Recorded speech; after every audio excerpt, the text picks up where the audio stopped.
Hello, everybody, and welcome into my latest live broadcast. It is the 10th. The 10th is the 10th of August, 2023. It's Thursday. My name is CareyHolzman. Thank you guys so much for tuning in. Today, I've got a mini PC review to do. This one's quite interesting, quite intriguing. The Bmax B6 Plus. They have a B6 Pro and a B6 this and a B6 that. So there's a lot of different models from Bmax that are very, very similar, but are spec'd out very differently. Just as we think they can't get any cheaper, they get a little bit cheaper. And the price on this one is quite interesting because when we look at the Amazon page for the B6 Plus, the one I've got right here, I go over here to my Amazon page and I turn on my window capture. It should work. Check this out. It shows it's $229.99, and it shows apply a $70 coupon. But here's the thing, and some people don't know this. There are products at Amazon that are priced cheaper if you're an Amazon Prime customer. So for example, if I pull up this same page as an Amazon Prime customer, then I see this price, $206.99, and then subtract the same $70 coupon, and now you're at $136.99. That's an incredible deal for what you're getting, because let's take a look at the specs. Let me go back over to the Amazon page here. Check this out. This is an i3. This is not a Celeron. This is not an N series processor. We're going a step above that. A lot of these mini PCs are going to be N processors with 8 gigs of RAM and 256 or 512 gig of storage. This is an i3. It's got Windows 11 Pro, of course, but instead of 8, it's got 12 gigs of DDR4. It's got a 512 gig NVMe SSD. It supports 3 displays at 4K at 60 Hertz. Now, the Wi-Fi is a bit older with Wi-Fi 5 and Bluetooth 4.2. The Wi-Fi and Bluetooth are all on the same module, so that module currently could be Wi-Fi 6E and Bluetooth 5.3. However, it's about a step and a half back. Still, for the price, look at what you're getting here. We can take a look at some of the screenshots. They're not screenshots, but some of the marketing materials they're sharing here on the Amazon page. Now, despite it showing playing games, I would not consider this a gaming PC. And, you know, maybe retro games. I don't know. You have to, depends on what it is you're trying to emulate. And 12 gigs, so that's 4 gigs more than you'd typically get in a system similar to this. And an i3, when do we ever see an i3? So Nick Poverman said it comes out to $145.02 after the discount and taxes in New Jersey, and he says it's a great deal.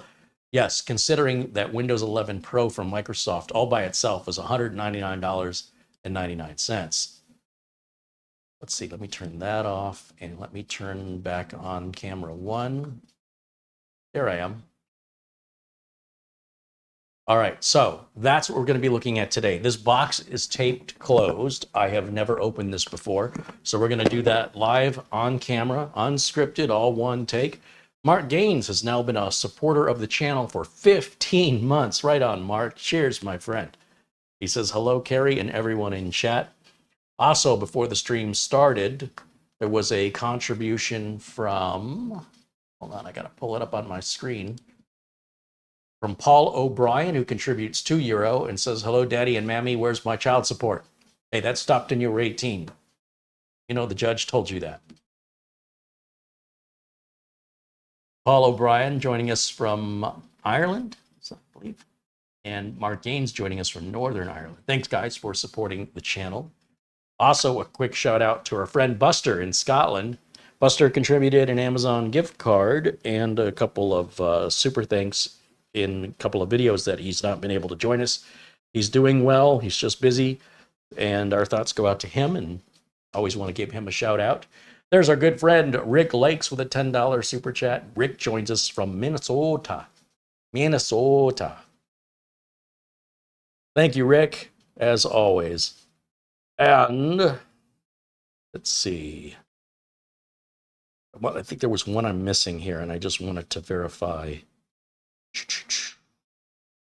Sarge Tech sent an Amazon gift card just before the show started for $5. Thank you to Sarge Tech.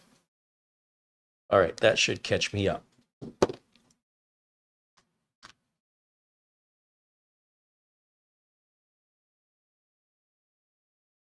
Yeah, it's a crazy good deal.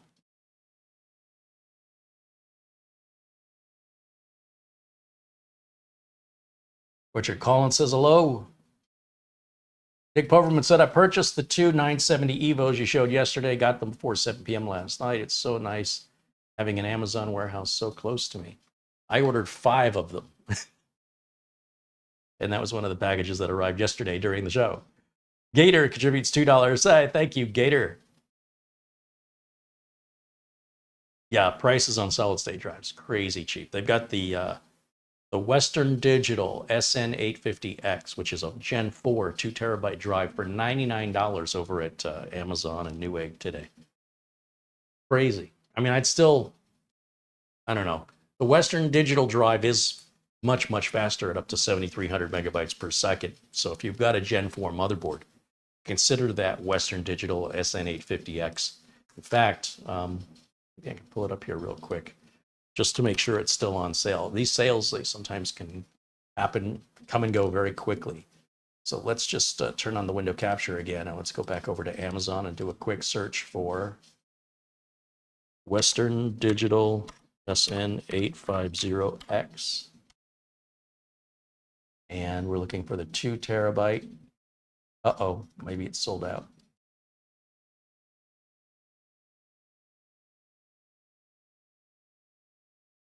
See all buying options. Oh, that's no deal. Here's another one over here for $112. Oh, wait a minute. There's a $12.81 coupon. There it is. So that one right there, that'll get you to $99 or $100. I'm not quite sure. $12.81 to get you to $100 even. Regardless, a really good deal on a really fast 2 terabyte drive from Western Digital. And I think Newegg's also matching that price right now. As of today, August 10th, 2023. Just so you know, there's a date stamp on these videos so you understand when you're watching something years old or brand spanking new and fresh. Okay, so get that out of the way. Okay, back over to camera 1. Go. Switch back over to my chat room so I can see you guys. All right, so let's unbox this bad boy and see what we got. We usually get i5s or Celerons. We don't see i3s too often, so you've seen a lot of mini PC reviews lately here. I suspect this is a fad, and I want to continue to review as many different varieties as possible because we're going to look back on this, you know, like fidget spinners, I think. Eventually, I think there's going to be far fewer manufacturers, and the product will be more commonly known, be more of a household item that people are familiar with. Right now, people are seeing these for the very first time. Most people have never seen one in person yet. So as long as we have that sort of newness advantage, we'll just continue to evaluate them and show you what's possible. Different sizes, different colors, different performance models, different purposes, from HT PCs to get full gaming PCs and full desktop replacements.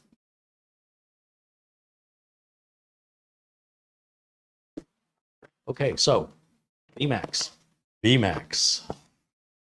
There's my first time opening the Bmax. And on the inside, it kind of looks like that. Well, there's no kinda. It does look like this. And we've got a piece of foam here. And the computer's in a little baggie right here that has a little message. Well, looks like they've written us a Dear John letter. It's a lot. But there's just a little message here. They're trying to avoid upset customers or, you know, unnecessary support calls by getting some of the common issues that people misunderstand out of the way. My Best wishes to be linked for customers to actually read that. The unit itself, very thin. We've got what looks like an olive drab or military green. Again, I will bring this up to the camera so you can see it up close. We've got some protective. There we go. Take that off. Protective plastic there over the lid. Very thin. We've got our two USB 3s and a USB Type-C, our power button. We've got a headphone microphone jack. Is that what that is? Yep. And then can't tell what that little, that reset there. What is that?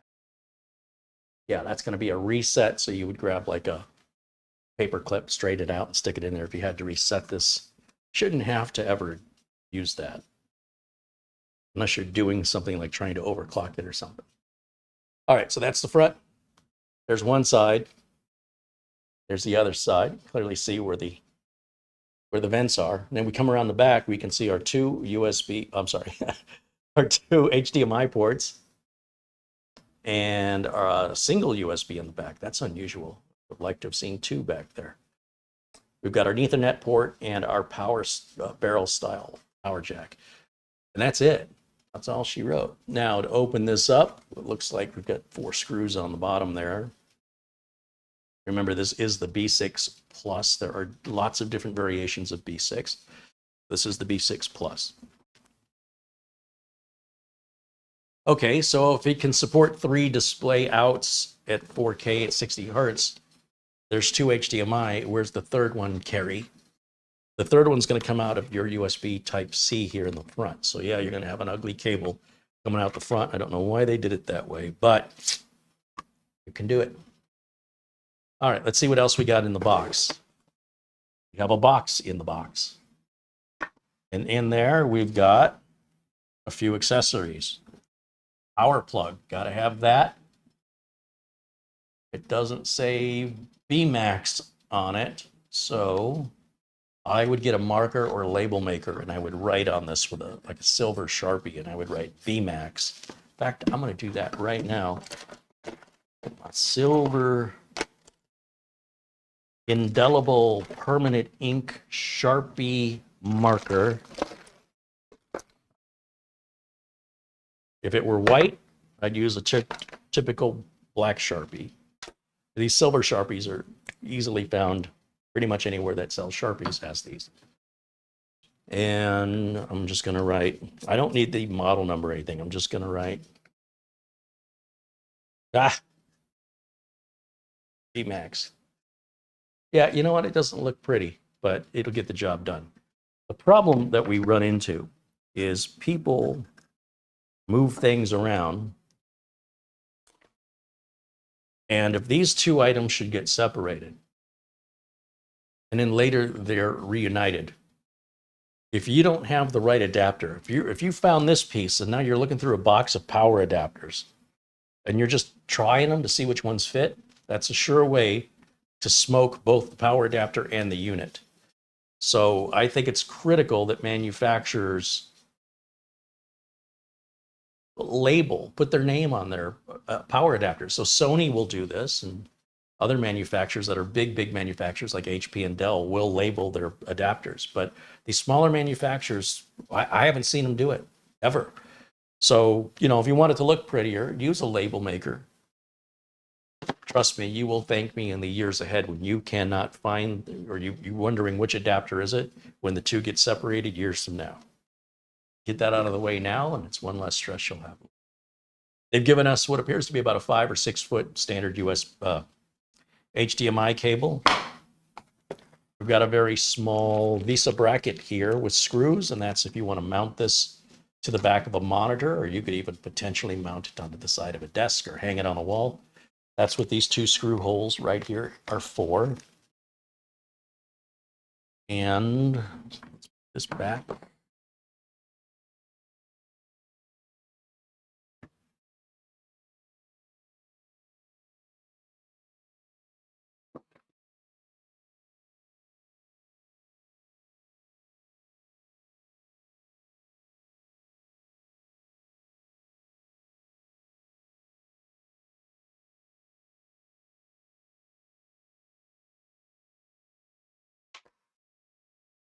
See what the inside of this looks like. Let me grab my jeweler's drivers. Jeweler's tool set here. And I'm definitely going to need my glasses so I can see. Okay, these look like they're pretty close to the surface. Sometimes you got to go far down inside, and then you got to make sure your screwdriver's narrow enough. So one screw out of each corner.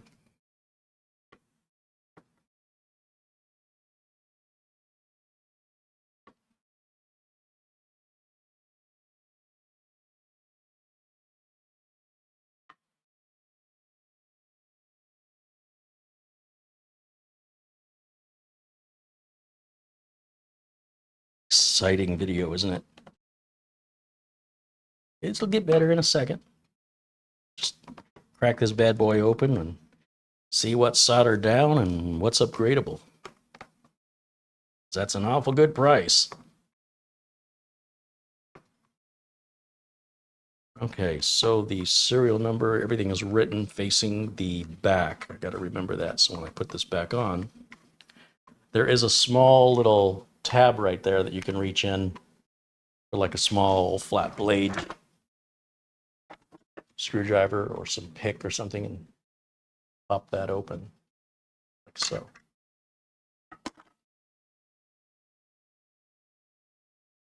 Okay, here we are. We're all opened up.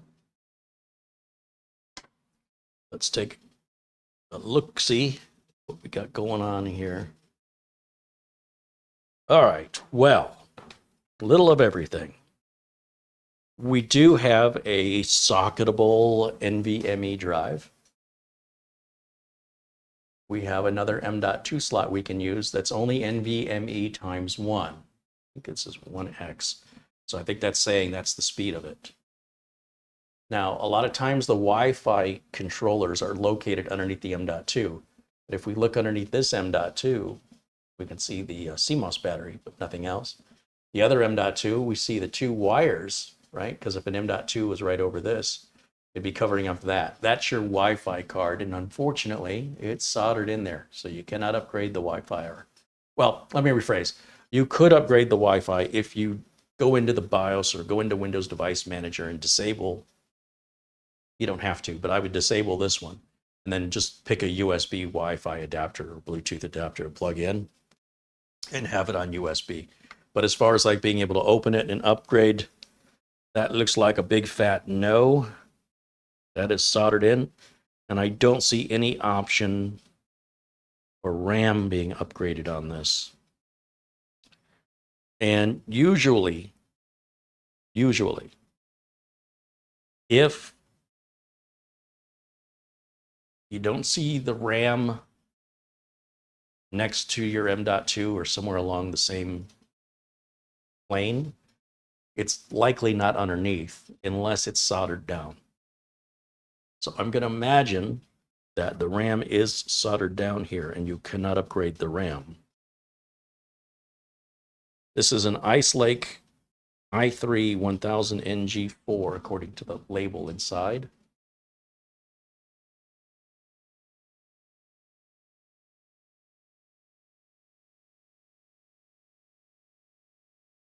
And that black and red wire is the coming off the CMOS battery that keeps your date and time when the system is off. So yeah, I'm going to say that looks like we likely have RAM soldered down. I'm going to take out these other 4 screws just to poke around the other side, but I fully expect everything on the other side is soldered down. But I have been wrong before. I mean, don't let that get out. Ruin my reputation of, being a robot. Now, I want to be careful when I remove the motherboard because the antennas are attached here, and I really don't want to remove them if I can avoid it. And a lot of times what holds these boards in is the case itself, the I/O ports poking through the holes. So a lot of times you have to bend the case back.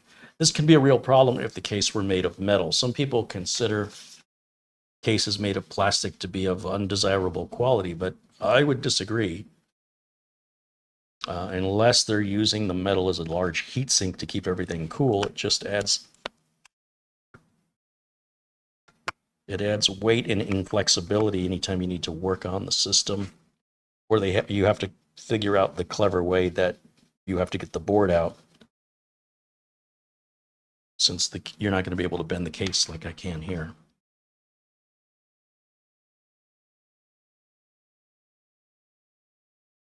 Wow, that's in there good too.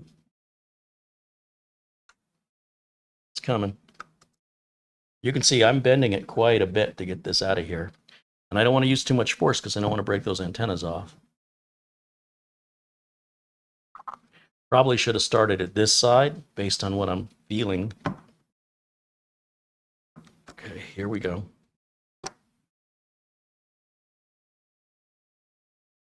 There's our other side of the board. That's our CPU there. Underneath that fan. And as for any sort of RAM modules, as expected, there's no sockets on this side, so there'd be no reason for you to ever go into this side of it. And in those two black squares, those are where our antennas terminate. And see if I can put this back in the other way around. Maybe put this end in first this time. See if that makes my life any easier. There we go. Ah. Oh, well, it turns out this back piece comes off. That would have made my life a lot easier because now the motherboard has some play. There we go. So I can push the board in, make sure that it aligns with the holes for mounting the board. I can make sure the button's pressing. I'm not trapping any cables. In particular, as a concern of these Wi-Fi antenna wires, they are fairly delicate, so you want to take your time and go easy with them.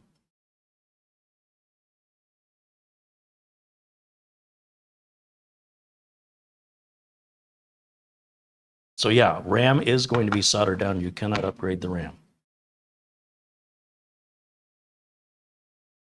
That is fascinating how that comes out so much easier than the way I did it. Just pull it back. There it is. Then I can realign these wires as I seat it back down. Now that I know what I'm doing, put the back side in first. Then lower the unit and then push it forward towards the front. And if it's not moving, it's because you don't have it aligned. Okay, that looks pretty good to me. Then I'm going to take some screws and secure that main board back down into the case so it won't move around on me anymore.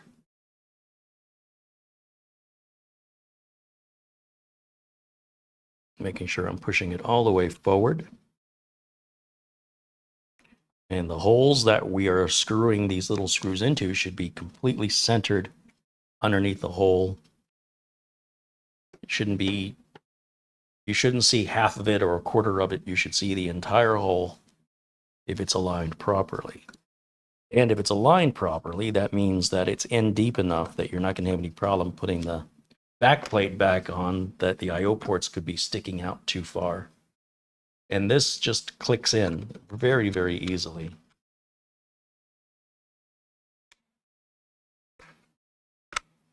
Way easier than bending the case around the way I did earlier. Then, of course, we can put our back cover back on, remembering that the writing faced the back of the unit. The pull tab towards, or the cutout for sticking like a flat blade driver in towards the front of the unit.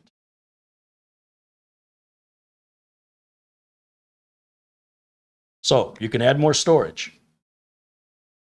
That's pretty much all you're going to be able to upgrade on this. Anything else you'll have to do through USB. And quite frankly, you could do your storage through USB too. Planet Cryos with a $5 super chat says, worry-free, trouble-free, PK is here. Hello, Carey and chat. Wishing everyone well from my home planet, while temporarily residing in upstate New York. Don't let the Supreme Commander know that you're letting people know not of this earth. Violation. Supreme Commander will not be happy with you. Ron Barnett says, did you find the lost screw for yesterday's Mini? I have not. I ended up, I did a clean install of Windows 11 on it. And, you know, put all the drivers back on. Put the 3 screws in that I had because I had to clear the bench. And I've looked everywhere, and it's here somewhere. But it's not detrimental. I mean, you would never know a screw is missing. The entire case is sealed closed. But I'm sure it'll turn up. What are you going to do? You won't catch me doing that again. I will always make sure that I have the screws shaken out here on the counter before I walk it up to the camera again. Sometimes there are moments that reflect a permanent change moving forward, and that was a moment that you'd think I'd know better by now, but I can guarantee I know better now. I replicated taking a couple of the other screws and mimicking dropping them from the same approximate place I was standing and the same height. And almost immediately when I dropped them, they disappear. So I found them, or I found the missing one, and one of the ones I dropped I can't find. I'm not sure which way it is. I think I found both ones I've dropped. And the other one, I don't know where else to look. It's a very, very tiny screw, and it's very difficult to see. But I've looked for it a half dozen times and moved some things around. And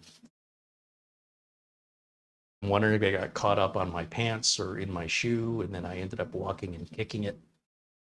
That has happened to me before. I was once taking off a shoe, and a screw was between the tongue of the shoe and the lace. How can you possibly do that on purpose? Either way, it's not a big deal. And it's going to be a giveaway machine, so I'm not worried about warranty. I am sure that screw will turn up, but I don't want to postpone shipping the computer to a selected recipient over a stupid screw that doesn't really matter, and it's hidden behind a rubber foot. The only time you're ever going to know that screw is missing is when you go to take it apart. All right, let's get this thing plugged in and turned on and see what it boots up like. Again, this has all been unboxed for the very first time live on camera here.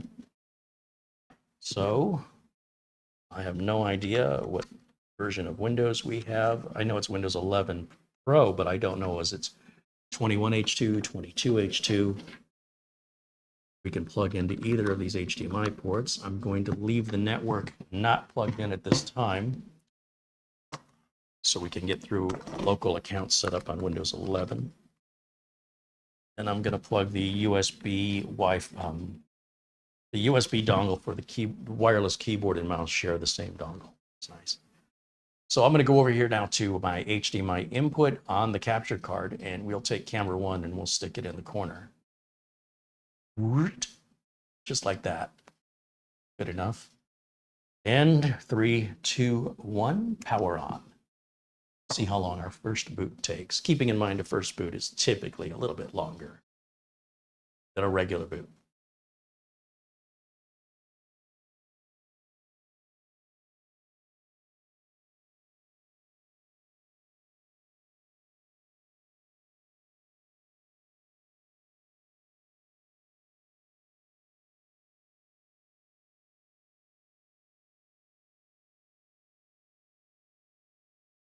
I see Kelly Stewart joining us. My friend Ron Hilliard's in the chat room. Welcome in, gentlemen. OG Gaming and Steve Mercure joining us, as well as Douglas Burchell. And Linda says at least the rubber feet on the Bmax have holes in them so you can get to the screws. Amen, brother. For sure. You know I appreciate that.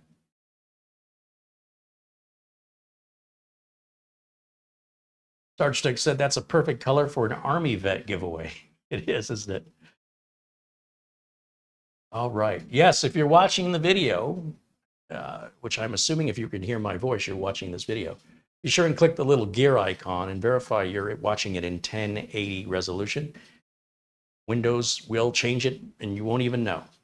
Not because you did anything, just something you can thank YouTube for. So be sure, you may not realize you're watching in a lower res. If your bandwidth will support 1080, the video looks way better in 1080. Okay, so let's do our first setup here. Let me go full screen so I can seize it the way you guys see it. Okay. English US, yes. United States, yes. Keyboard layout, United States, yes.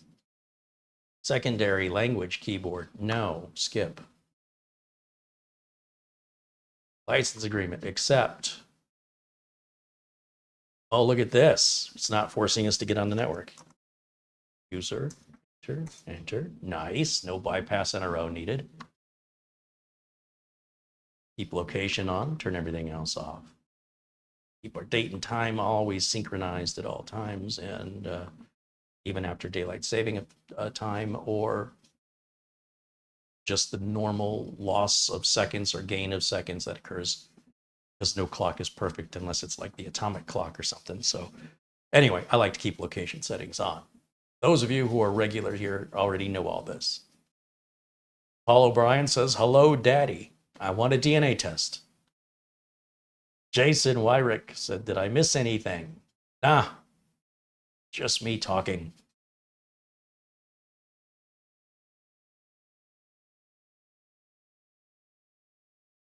Nev Wells is a rare live stream catch for me. I do respect the community focus with so much nasty stuff on the internet. It's a breath of fresh air. Long may it continue. Thank you, Nev. Agreed. I think we can turn Nev blue, don't you? Do you think it's time?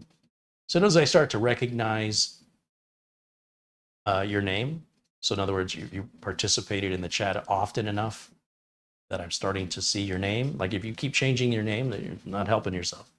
And then also, I'm also verifying whether or not the things you have to say, are they positive? Are they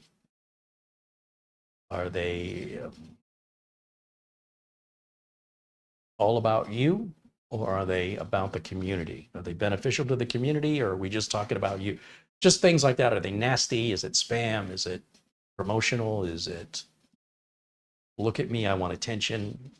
And as long as you're just a regular old nice person, and we get to see you in the chat on a regular basis, somewhat regular, I turn you blue, just as I've done here. It doesn't cost anything. That helps me identify in the future if I forget your name and I'm like, that name before? If you're blue, obviously I've already given you my seal of approval. Let's see what's going on now over here at, oh, we did finish booting. Good, good, good. So now I'm gonna grab my internet cable. I'm gonna plug that here in the back. And then I'm gonna go full screen over here on my side of things. So I wanna see it the way you guys can see it. Got to appreciate the irony that you guys can see the video better than I can. And what I want to do here is I want to check the device manager. Right click on the start button, device manager. And I'm curious what kind of Ethernet adapter we've got in this bad boy. And it appears to be a Realtek gigabit Ethernet controller and Realtek wireless LAN 802.11ac. That's Wi-Fi 5. That's soldered in. And then there's our Bluetooth 4.2. That's a part of this device below it.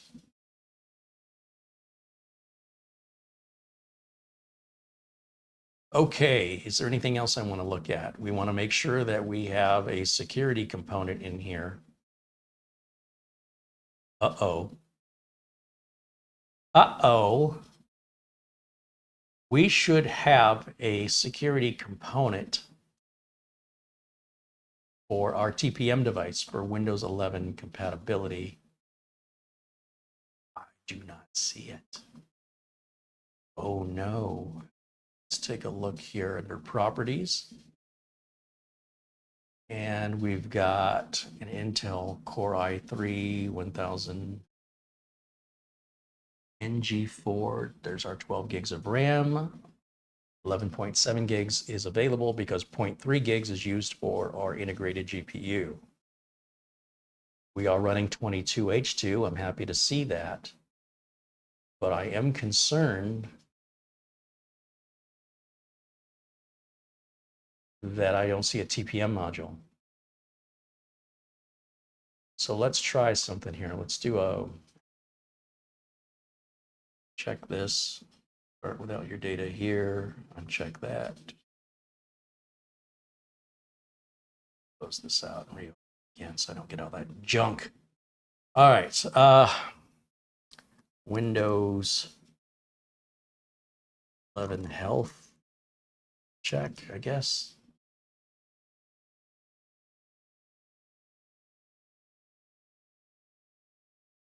How to use the PC health check app. Where do I download?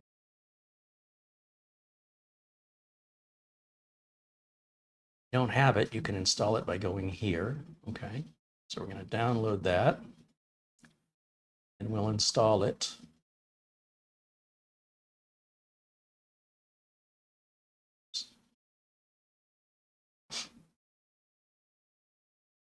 That. Install. It's a small little application you can download from Microsoft to verify that your computer is Windows 11 compliant. That's what I'm looking at. It doesn't appear to be. Tried to install this twice. Silly me. All right, so here's what it looks like. I need to change my resolution here on the tablet. It always puts me at 144p. It's maddening. Go to quality, go to advanced, choose 1080p, and all of a sudden my picture is super vivid. Attention required. Windows update, attention required. Check now. This PC doesn't currently meet Windows 11 system requirements. TPM 2.0 must be supported. Okay, this is unacceptable. So the question now is, do we have TPM and it's simply not enabled in the BIOS? Or is that the reason why Bmax is selling this cheap when they wanted to slip it by us? They should not have been able to install Windows 11, so Bmax had to force Windows 11 on this. And if this is the way Bmax is going to operate their business, then we don't want to do business with them when we do not want to recommend any of their products. I'm not there yet, but I'm just warning you. If they've done that dirty dog thing of trying to hide the Windows 11 lack of compatibility, that is not acceptable. No reputable company would ever do that. That would say a lot about the management style of this company. So I don't want to come to that conclusion yet. Maybe it's a simple mistake that somebody didn't turn it on. An Intel i3 1000 NG4. It's 2 cores with 4 threads. Oh, we got a lot of options in here. Trusted computing. Security device support is enabled.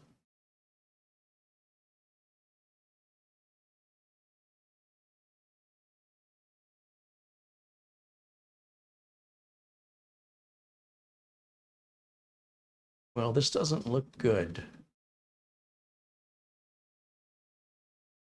Going through the BIOS. Nothing there.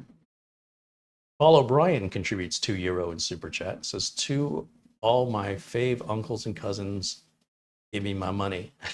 All right. Let's see. This is CPU related settings, CPU power management settings. There are power limit settings that we can increase. It looks like this is at 35 watts.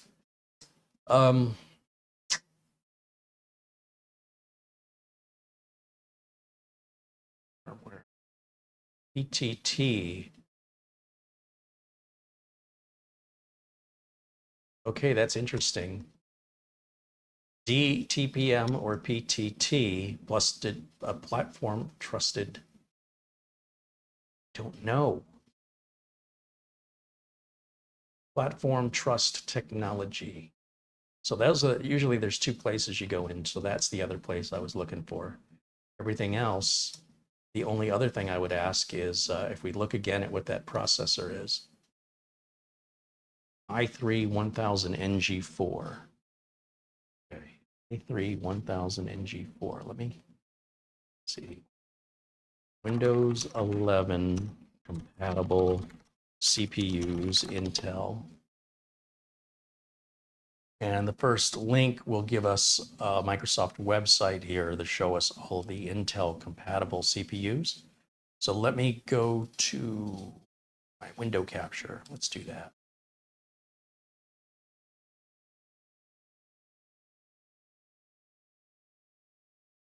This is an Intel i3, Core i3 1000.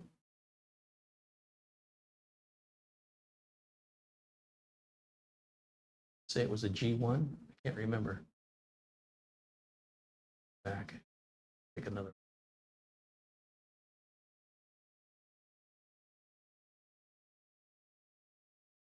(1000) NG4. 1000.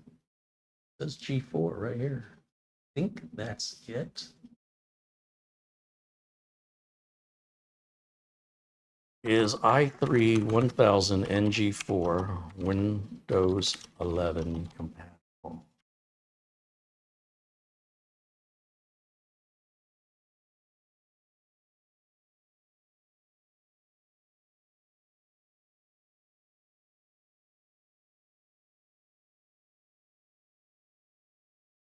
This chip was launched in the second quarter of 2020. It's an entry-level laptop CPU.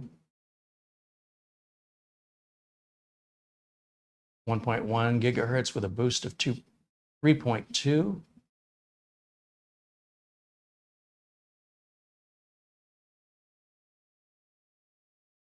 Well, that doesn't help us too much.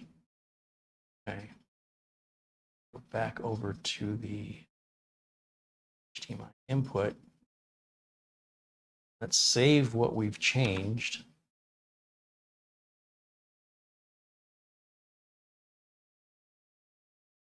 Ah.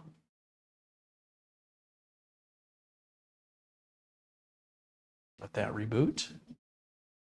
Let's see what you guys are saying in the chat.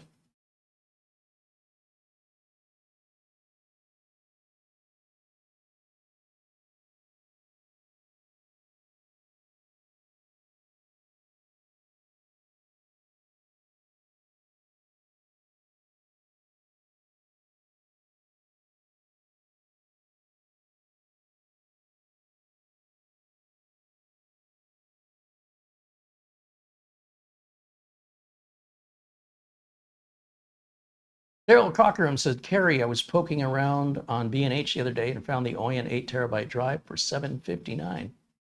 So it sure would be nice if my viewers would look at my videos, you know, because I already covered that. If we look at, well, let's do this. Let's go back to full screen over here for me, and I'll just show you. If you go to YouTube, of all places,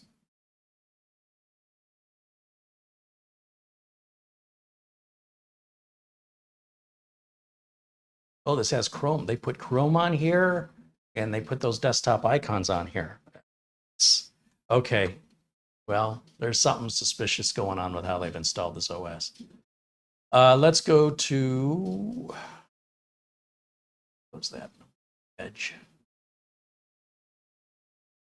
We'll go to YouTube, and we'll type in CareyHolzman. And we'll click on the channel here. And we'll look under videos.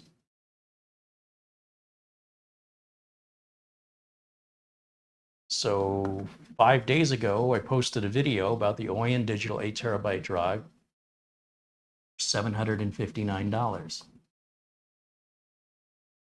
So anyway, just so you guys know, a lot of the information that you guys are sharing with me, I've already posted. I can't tell you how many times this happens. You guys are like, oh, I want to tell Carey this. He needs to know, without realizing I've already discussed. Not only do I already know, I already made a video on it. So maybe just don't. If I don't know, then let's leave it that way, because the amount of times I have to tell people, I appreciate the effort, but we've already covered this. It's very repetitive, and I don't know. I understand your intent is there to help, but I went out of my way to make sure everybody knew about that. Apparently I wasn't successful. Garfield Rupe said, I've never built a computer, but I've been watching you long enough to know when to say something is off technically. And it certainly is. That is very, very odd. Davis Parsons said, I missed his super chat. Oh, fix that. My apologies, Davis. Let me take a look and see if I've missed anybody else. Davis Parsons with a $10 super chat said, I'm late. Been to a doctor's appointment. Here's my late fee. Thank you, Davis. Sorry, I missed that one, but thanks for letting me know. All right, let me go back to OBS. That's what I want. Okay, so this is tricky. What we have here is a Windows 10 computer.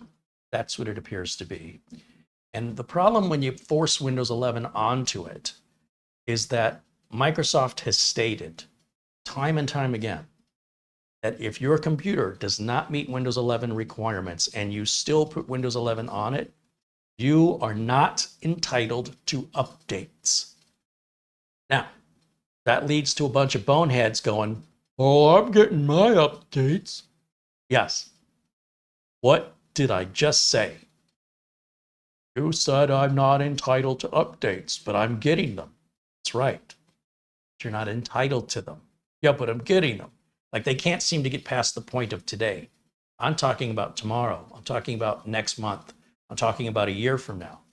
Microsoft may decide, it is within their rights, to withhold updates at a future point in time for any computers running Windows 11 that do not meet Windows 11 compatibility requirements. So just because you're getting updates today, it'd be very, very naive of you to think that because it's doing that today, it's going to continue doing that indefinitely. That, well, it works, so therefore it's going to always work. Doesn't work. Microsoft has made it very clear. They reserve the right to turn off updates at any point for Windows 11 computers that don't meet Windows 11 compatibility requirements. And when it happens, you may not realize it. It may take you a while to realize you haven't gotten any updates in a while. And the way you find out might be because you got infected and you're going to wonder how it happened, or maybe your data got encrypted, or maybe your identity got stolen, and you're going to work backwards and you're going to say, well, it says this was fixed in a patch. I don't have the patch. Why don't I have the patch? Oh, that's that thing Carey said months ago, weeks ago, years ago, warned us that this day was likely going to come. And I said, you're a bonehead. You don't know what you're talking about. It works fine. You think I've been through this a few times with people? I mean, going back from previous operating systems and people that wouldn't let go of XP. It's the same thing. People are just being boneheads. Look, if you want to do that, knock yourself out. And I'm glad you're getting your updates, okay?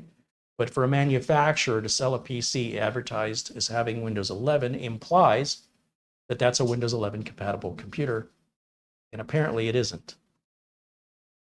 So when an individual wants to act like a bonehead, that's their freedom. When a manufacturer is deceiving the public with misleading or omitting critical information regarding Windows 11 compatibility in order to create the illusion of a higher valued product, that's an unacceptable business practice that's shameful and disgraceful. Now, is that what's happening here? It's certainly what it appears to be. However, I do want to make sure that it's just not a setting in the BIOS we have to adjust. Windows Update. No, I don't want Windows Update. I want Device Manager. Device Manager. We should see a security device in here, and we do not have a security device. That means there's no TPM. And with no TPM, what you've got is a Windows 10 computer. So how do you unload your inventory of Windows 10 computers if everybody wants Windows 11? You force a Windows 11 upgrade onto it, or create a Windows 11 image that bypasses the security check. It's disgraceful. Now, I will reach out to the folks at Bmax and confirm whether or not this has a TPM or a BIOS update that enables a TPM. But until such time, I am recommending that if you're going to buy this machine, do not run Windows 11 on it. Only use Linux or Windows 10 on this machine. If you decide to put Windows 11 on it, know that updates may stop at any point during your using Windows 11. And if that should happen, there's nobody for you to complain to who's going to do anything to assist you or compensate you. You did that to yourself.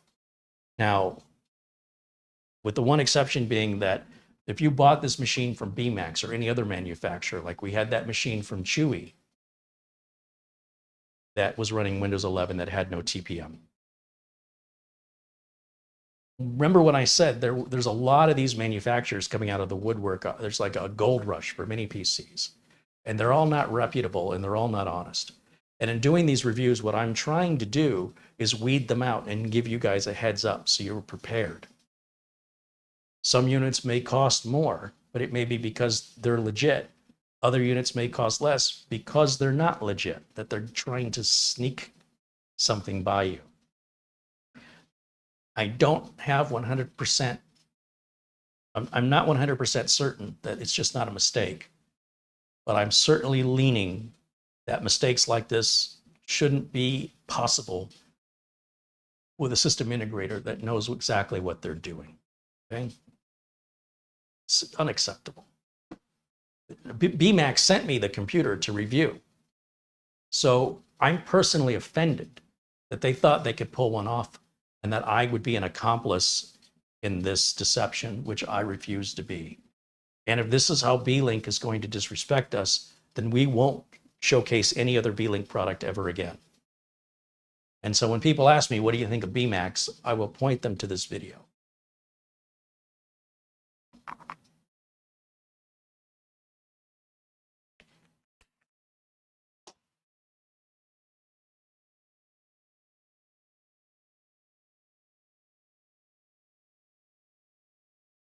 Arvale says, Bing search said the Intel 1000NG4 does include a TPM function. CPU has a TDP of 9 watts and comes with an Intel AES new instructions and security key. I would hope that there's a BIOS setting somewhere or a BIOS update that addresses this. A CPU made in 2020 should have a built-in TPM module. William Lynn suggests I search for security processor and see TPM. Let's take a look at that. Thank you, William. Let me go over here to full screen mode for me.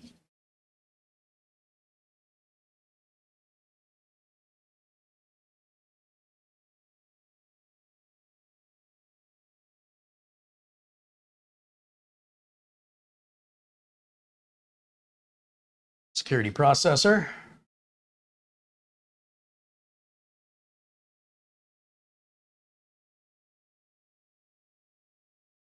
Shows nothing.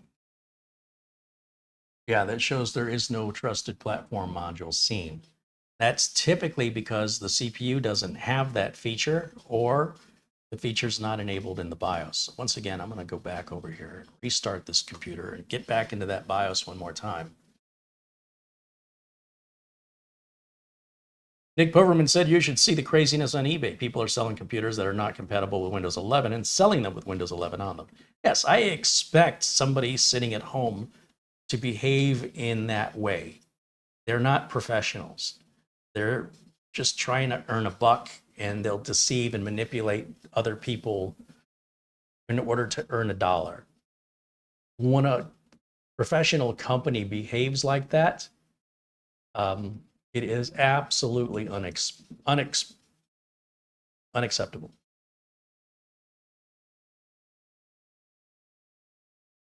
So I want to look in here one more time.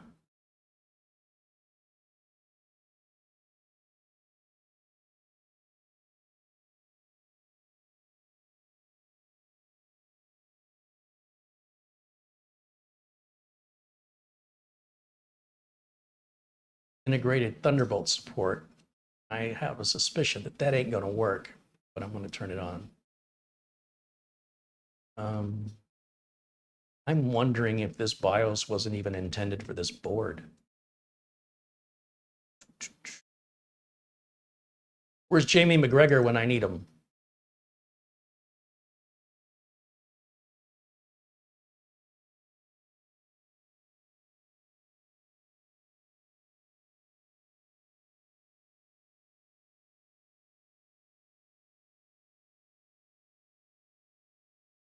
Can't remember. Was it under here?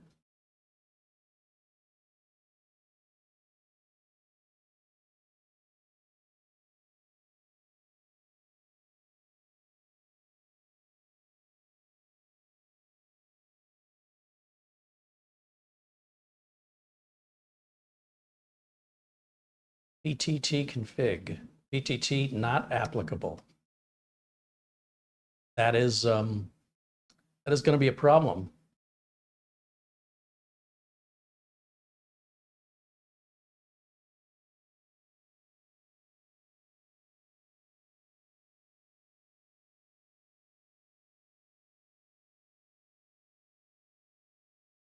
Well, we have the ability to disable the Wi-Fi and Bluetooth. If you wanted to put an upgraded Wi-Fi or Bluetooth adapter via USB, and you didn't want to confuse yourself by having two Wi-Fi adapters and two Bluetooth adapters, you could come into the BIOS and disable that one that's soldered down at the very least. So that's good. Better if it wasn't soldered down. Where was the other area for the... I know it was in here somewhere. Trusted computing. Security device support enabled. No security device found. See, that suggests to me the CPU does not have a TPM module, or this BIOS is not the right BIOS for this system.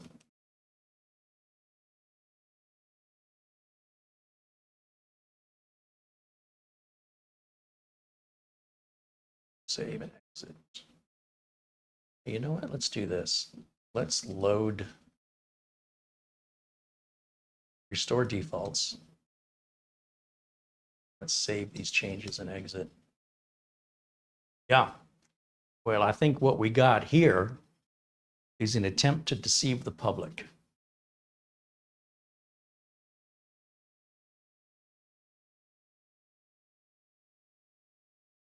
So I'm going to confirm with Bmax what I believe to be true and give them an opportunity to correct me if I'm wrong. And if I'm not wrong, this will be the last Bmax product you see on the channel.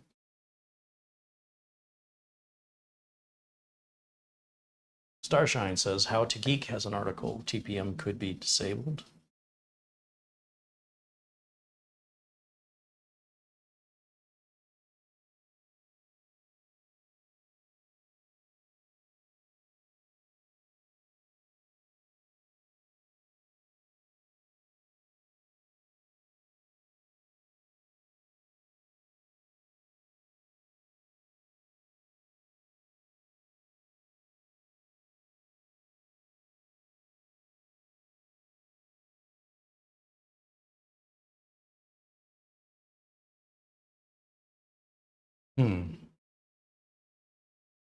Oh, it's tpm.msc.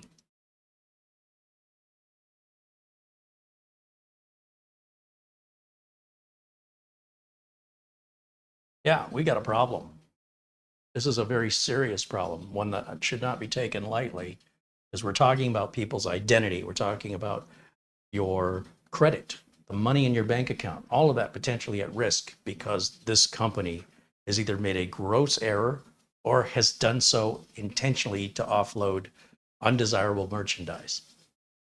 Oh, that is very upsetting. I would put Windows 10 on this. I'm very curious what the speed or the performance of the NVMe drive is. I don't expect it to be mind-blowing, but well, we have the machine out and up on the desktop here. Grab my Crystal Disk Mark.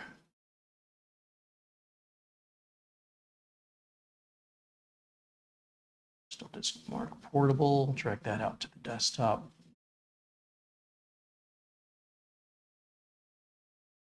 Going to eject. Okay. I'm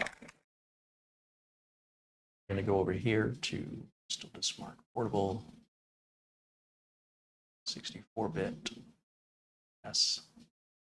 Run all the tests on the C drive and see what kind of performance numbers we get out of it.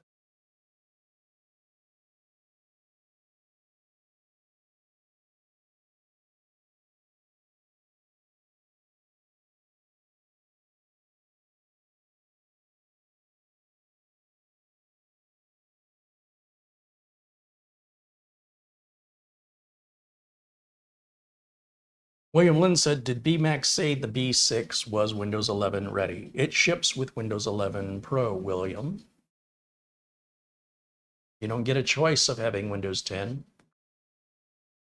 If it ships with Windows 11 Pro, it's advertised with Windows 11 Pro, but it is not compatible with Windows 11 Pro. That is the deception.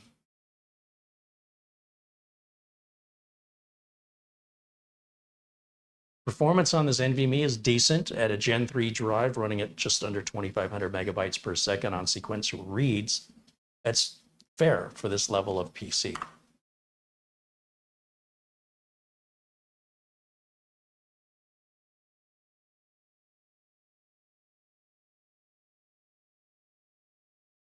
Hey, camera girl, would you do me a favor and send an email to our contact at Bmax and verify the B6 Plus that ships with Windows 11 Pro is in fact Windows 11 compatible, because the computer says it's not Windows 11 compatible, okay, and that it does not have a TPM.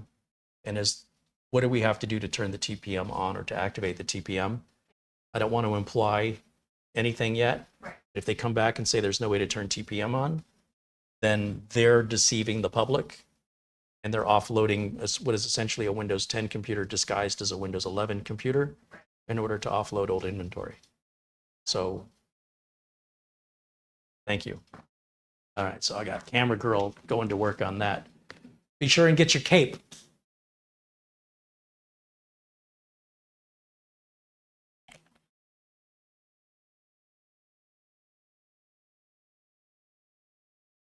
I can't see any reason why you couldn't just throw Windows 10 on here, to be honest, and it would be fine, at least until the end of 2025. You could probably also put Ubuntu on there if you wanted to play around with Linux. Or if you're one of those people that don't care about having your identity stolen and you want to bypass all the compatibility checks that are put there for your safety, you know, you might be somebody who doesn't wear a seatbelt. You might be somebody who, you know, when equipment is offered to help keep you protected, you don't use it. You might be somebody who goes out on a boat, doesn't even bring a life vest with you. You know, if that's you, don't let me get in your way of killing yourself or having bad things happen. That's your choice, your freedom, your life. You want to throw it away, throw it away. If you want to risk it over something so stupid, be my guest. Is your identity that worthless to you? You don't care? It's worth saving a few extra dollars? You have every right to come to that conclusion and feel so little of yourself if that's what you want to do. But for the rest of us, I would avoid this Bmax, not even this model. I would avoid Bmax entirely until we have a clear answer on this. There are too many other brands, very competitive price points, that there's nothing compelling about this Bmax to make it worth the risk you're taking by running Windows 11 on it and having it connected to the internet and then using that to pay bills or to buy things online. Yeah, that is a shame. Very, very disappointed with Bmax right now. And if I'd have thought for 1 minute that Bmax was a company like this, we wouldn't be isolating a couple hours out of the day specifically dedicated to evaluating their product. This isn't the kind of reviews I want to do.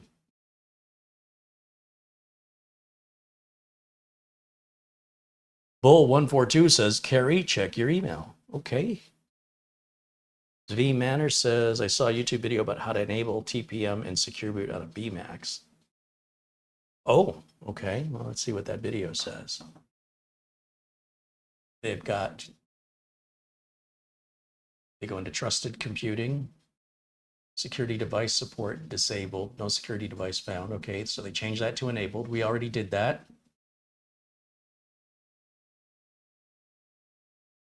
What else do they do? Whoa, secure boot. Okay. Oh, we didn't turn secure boot on, did we?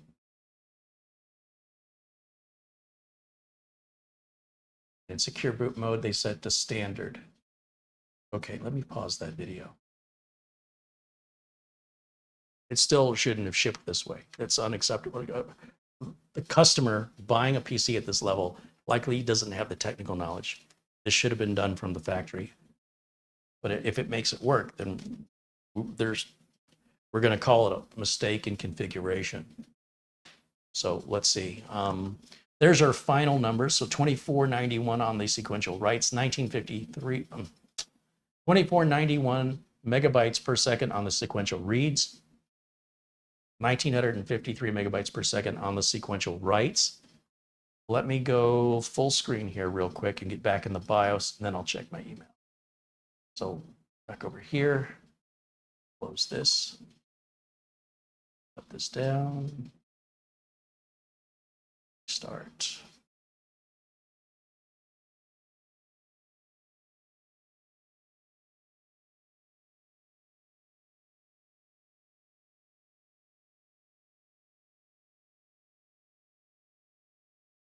Jeff H. sends a $25 Amazon gift card. He said, here's a little something for all the help with my new NAS, my new Synology. Well, thank you, Jeff H., for the Amazon gift card. Pressing delete, trying to get in the BIOS. There we go. And then Bull142 sent an Amazon gift card for $10. Right on. Thank you, Bull142. Luke Greenia sends $25 via PayPal. And our good friend Kelly Stewart with a $25 Amazon gift card. Thank you to Kelly Stewart. Thank you, Bull142. Thank you, Jeff H. Thank you, Luke Greenia. You guys rock. Okay, now let's go to boot.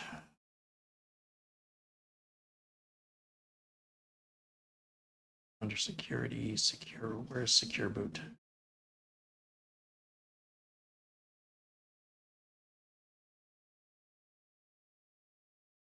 Security.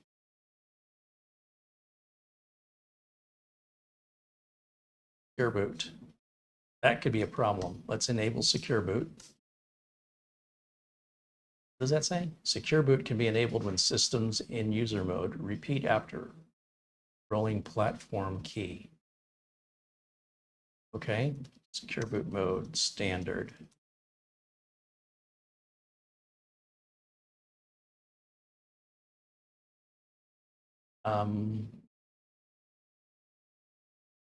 It's not doing anything at all.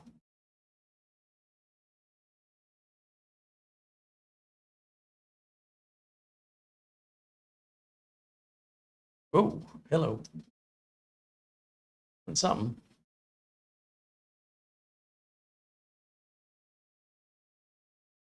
Back in the BIOS again. Okay. For security, under secure boot, change this to enabled. And escape and save and exit. Okay, let's see what this does.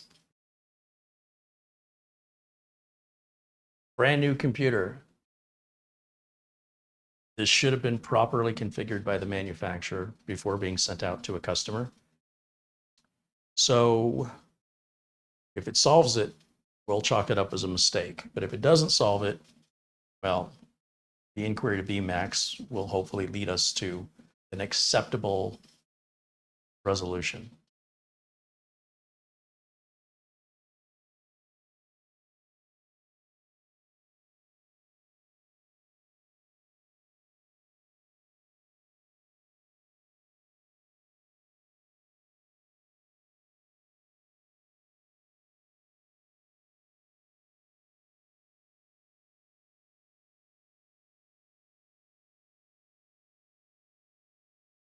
Yeah, it says a TPM cannot be found.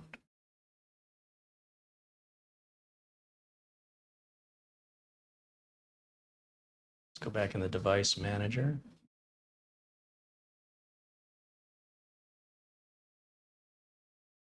No security device, no security processors in here.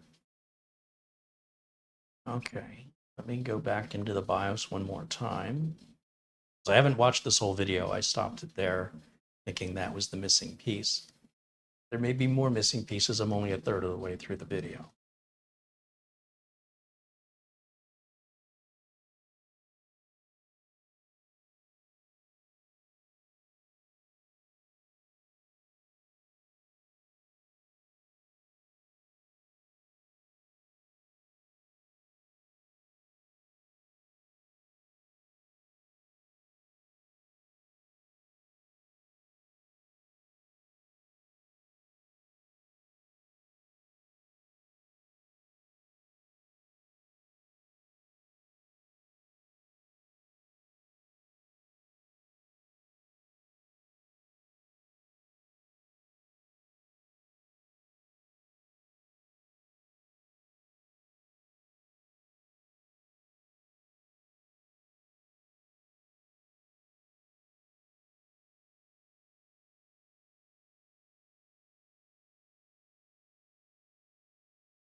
So I want to just go back in this video and see that so security, so under trusted computing, let's go back under trusted computing, which was where? Trusted computing. We set this to enabled, even though it says no security.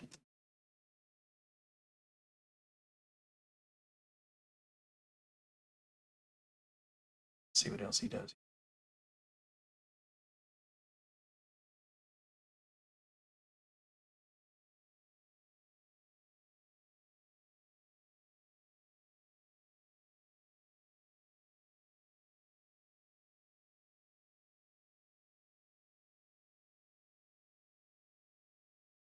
So then under security, he goes to secure boot,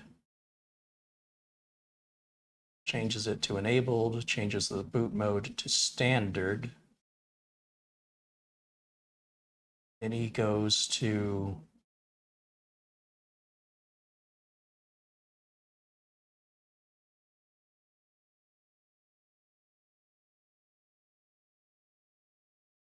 this goes to save changes and exit. Yeah. Huh. Well, we are not having as much luck. Now, I don't know what this block SID is. I would think we'd want that enabled. That option doesn't appear on his screen. It's Bmax B2. And then platform settings. Trusted compute. Oh, that's not what I want.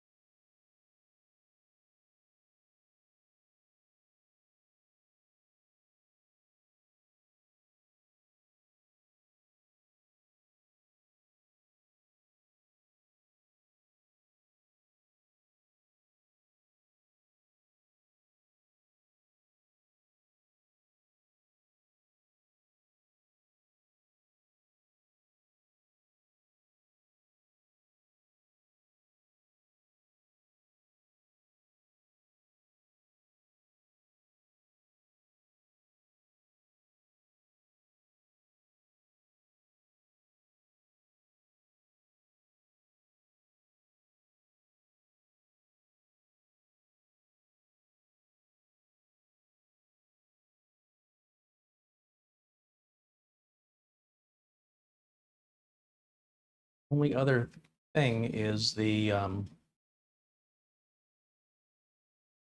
TPM setting was at. I keep forgetting where I found it.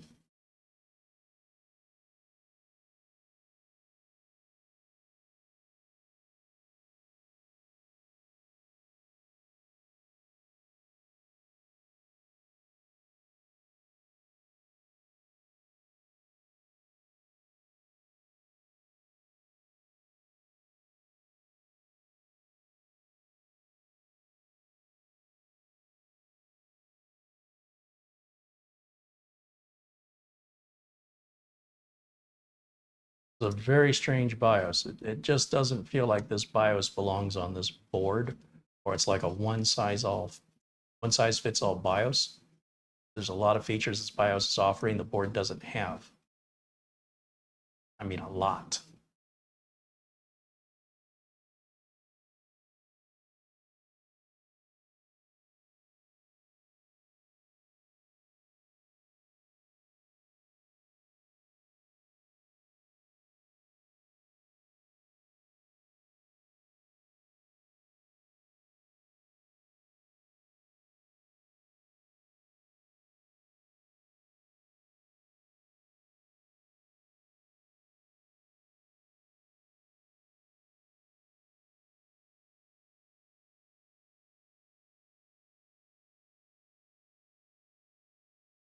Digital TPM.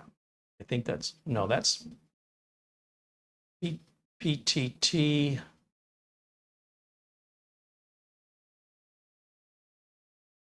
Or does it mean discrete TPM? It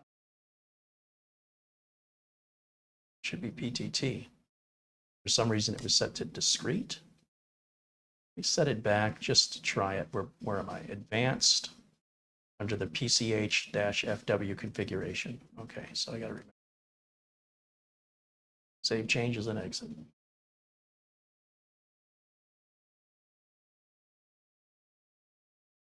Oops.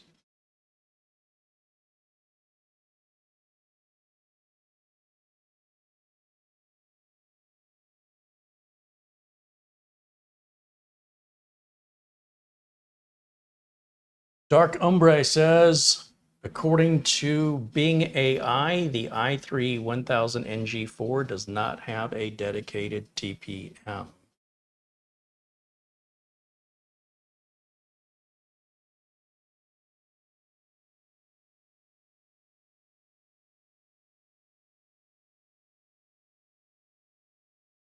Although Brian said that's a lot of crap in their BIOS. There is a lot.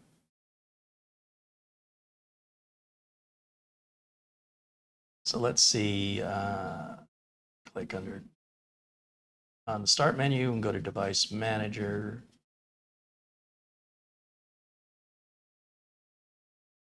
There is no security device, no security processor found. One more time into the BIOS, we'll change that other setting back to PTT, Platform Trust Technology.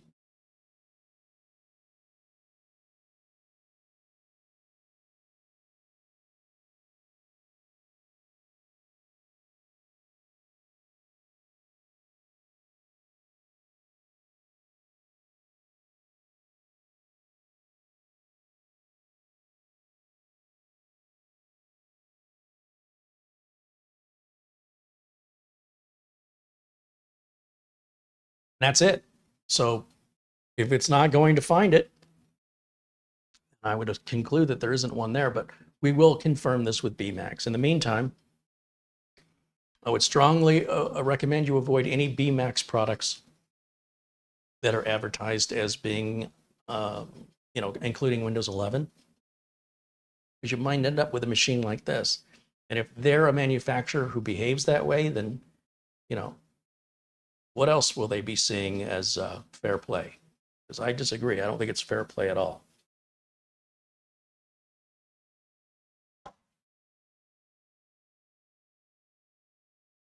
Right click, back over to device manager.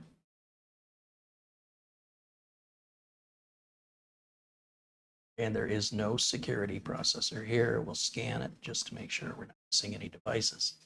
Nope, nope, nope, nope.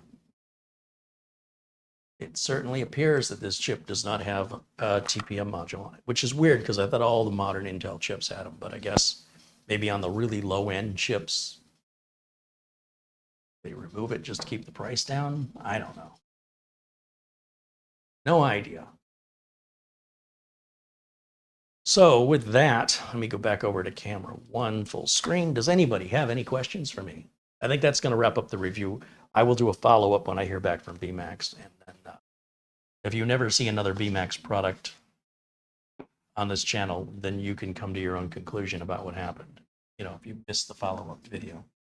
But I will follow up about it. Not happy.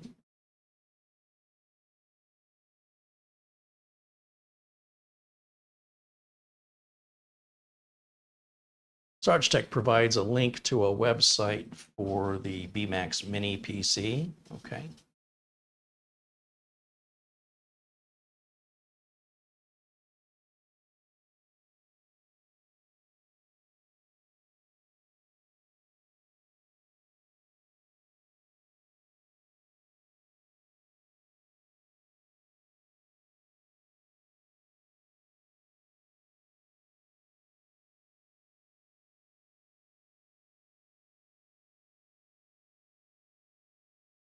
Lawn Dog said, block SID authentication prevents malicious actors from taking ownership of drives and blocks others from using the drives. All right, so not related to the TPM situation. Jason Wyrick said, Ace Magician seemed pretty reputable. I would say every single mini PC we've reviewed is reputable. Some of them have questionable business practices. Chewy is one that comes to mind. And now I'm starting to have my doubts on Bmax. So those are the only two so far that we've reviewed here that I would be very cautious of or would stay away from.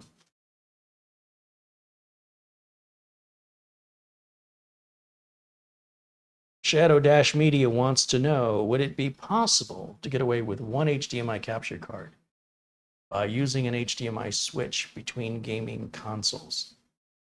If you use an HDMI switch, there's a delay. So it's when I switch with OBS and using a capture card, I can instantaneously have the next screen up.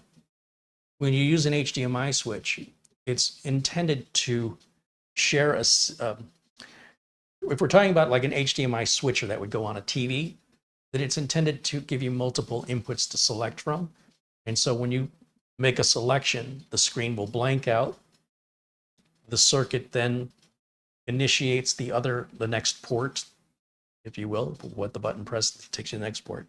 Activates that port, and then the screen comes back.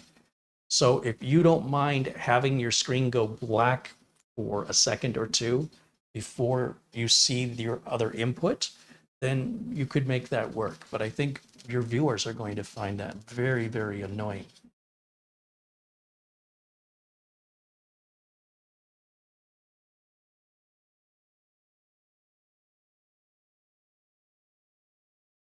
Greg M says Intel shows that this CPU is lacking some security options per their spec page.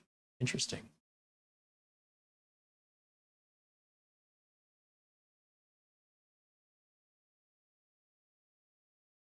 Arnold Arbor wants to know when we're going to review that managed gigabit Cisco switch.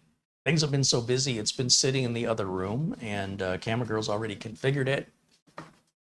Now what I need to do is more or less wipe it, reset it, and then have her do it again, but live on camera. It may be a few weeks yet. Just trying to get caught up with our backlog. We have some storage devices from a new company called MoveSpeed. We have a new build coming up. We have another Ace Magician mini PC to review. I have some ingenious wireless networking products to go over. I have a giveaway from Silverstone coming up. And I have more PCs to give away coming up. And I have a follow-up on the Allseye cooler once I have time to get that fans reversed and everything addressed. Changed out the, I have not yet changed out the standoffs that go on the CPU to the water block. So all that work remains to be done before I can even think about making the follow-up video to that. So we got a lot on the table. So right now, to answer your question, it is to be decided. Don't know yet. Dustin wants to know, should Windows 10 users with Windows 11 compatible PCs go ahead and upgrade or wait for the end of service? Well, I mean, it's like saying for those of us that have finished dinner, should we have dessert or should we skip dessert? At the end of the day, that's for each individual to decide on their own. When it comes to running a business, I would advise my business clients to stay away from Windows 11 for the time being, unless they have a specific purpose for it. If there's something that Windows 11 is going to do for you that you cannot do in Windows 10, then obviously I think you should upgrade to it. But if you don't have a reason, if you can't tell me why, I would leave it alone. But if you're the kind of person that says, hey, I know Windows 11 isn't going away and I might as well start getting used to it now rather than later, maybe it's your job to support it, you have to come up with your own reason why you should install it. And if you can't, then the answer is no, you shouldn't. At least not until you have to. Then again, you would have a reason. So when we're in the year 2025, and likely somewhere around the spring, you'll have 6 months left of Windows 10 at that point, which is plenty of time for you to install Windows 11 or potentially Windows 12. There's some rumor that there's a Windows 12 in development, and many people could leapfrog right over Windows 11, go straight from 10 to 12. If that's true. If it is true, then it'll follow the pattern that I have followed and that many people have followed, where every other operating system is crap from Microsoft. So, people liked Windows 98 Second Edition, but they hated Windows Millennium, but they loved XP, but they hated Vista, but they loved 7, but they hated 8, but they loved 10, but they hate 11. And Microsoft has said, and they keep going back on their word, but they keep saying we want a new operating system every 3 years. So it does fit within that requirement that a Windows 12 operating system would come out, and that you could leapfrog right over Windows 11 altogether.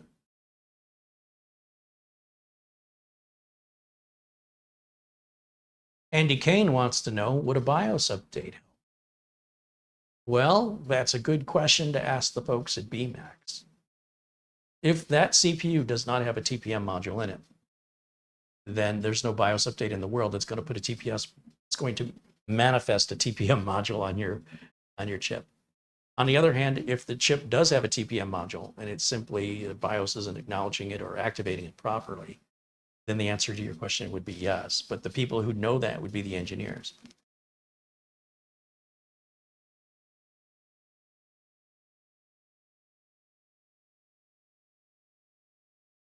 AJ Haverkamp said Windows 11 runs great in many of my devices. It's the future. Get used to it. Well, it's also the past, as I mentioned. And I'm not implying that Windows 11 won't run well. What I'm saying is that it takes time to install it. It will take time to get used to where Microsoft moves things around. And so you're going to have trouble finding things. After a while, you get used to it. If you want to put yourself through that for no advantage whatsoever, once again, you'll notice nobody in the chat room has given a valid reason to install Windows 11. You're running Windows 10 now and you're not having any problems. What advantage would there be for you to go through the hassle of doing the upgrade and then learning where Microsoft has moved everything? What will you now be able to do that you were not able to do before? Other than you're just bored and you're looking for something to do. And if that's the case, that's fine, but let's be honest about why you're doing it. As a professional computer repair technician, I would be out of a job if I did that to an employer. The employers need to understand return on investment for any, pretty much for anything business related, but specifically in the IT department, we are held accountable for the security and for the budget of the IT department, along with the training of the employees and the compatibility of the hardware and software the company uses. So yes, when you go on YouTube, you can find a bunch of boneheads who have no thought or consideration of anybody outside of their own little bubble. And that's all well and good. If you want to be in your bubble and your two bubbles align, have fun. But if you want to look at this from a practical and professional manner, we have to be able to identify and justify a return on investment for both the time the IT department would need to upgrade the machines, any compatibility issues, the time and investment that goes into research, testing before full deployment, and then the retraining of the employees so that they can identify where they need to navigate to get their job done, which costs in a lack of production. So for a while, the company's production is going to go down and the cost for IT is going to go up. And when all that is done, what does the company now have that they didn't have before that interruption and expense? And the answer is nothing. So as long as Windows 10 is supported, unless somebody can name a very specific reason to upgrade Windows 11, then they wouldn't need to come in here in the chat room and ask if they should upgrade to Windows 11. They would already know their own answer. So you can understand that what each individual decides is entirely up to the individual. And it's not something you'd ask a YouTube person, or it really, you wouldn't ask anybody, should I upgrade to Windows 11? If you can't answer that on your own, you've already answered it.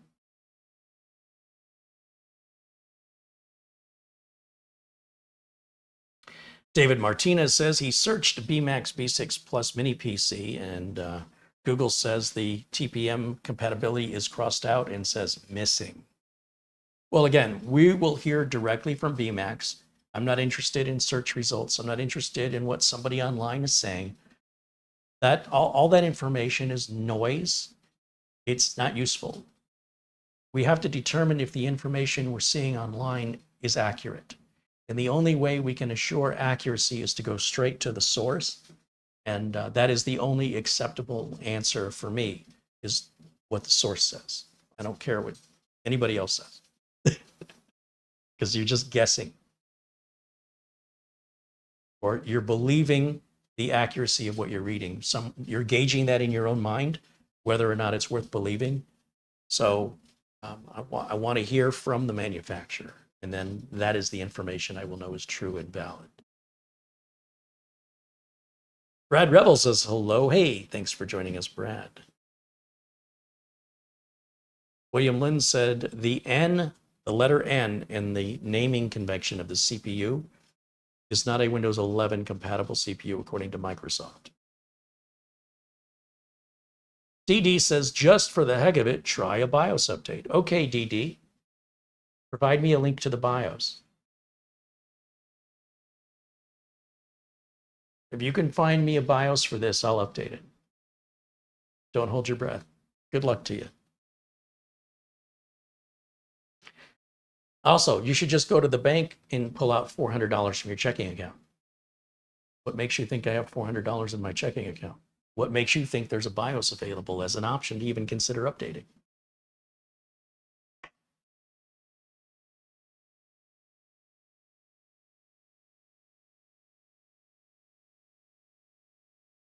Marvin Jameson says hello. He says, Carey, check your text messages. Oh, okay. Let's take a look.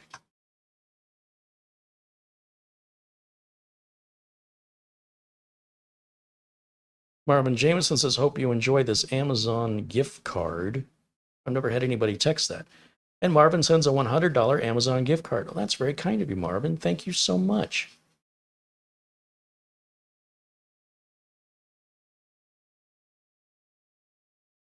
All right. Marvin, thank you.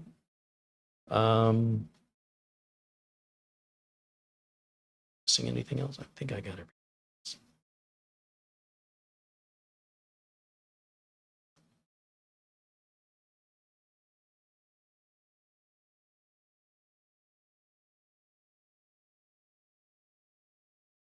So I will say thank you to Jeff H. for his Amazon gift card. And I will say thank you to Bull142. You should see like an email that comes from Amazon.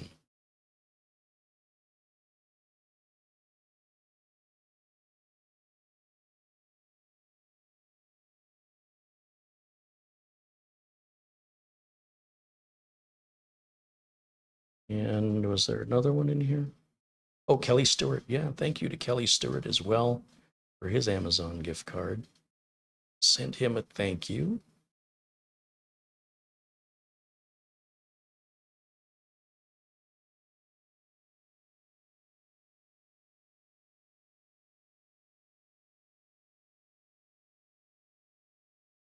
And of course, a thank you out to Buster, Peter Laycock, for his Amazon gift card. Right on, guys.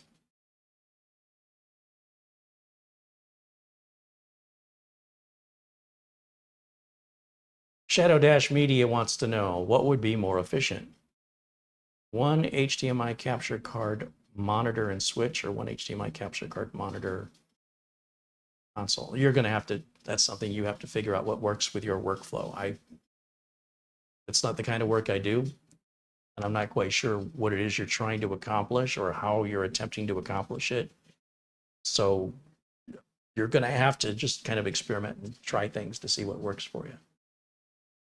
Or you can talk to a streamer who's doing what it is you're trying to do, because that's not what I do, and see what advice they might have for you.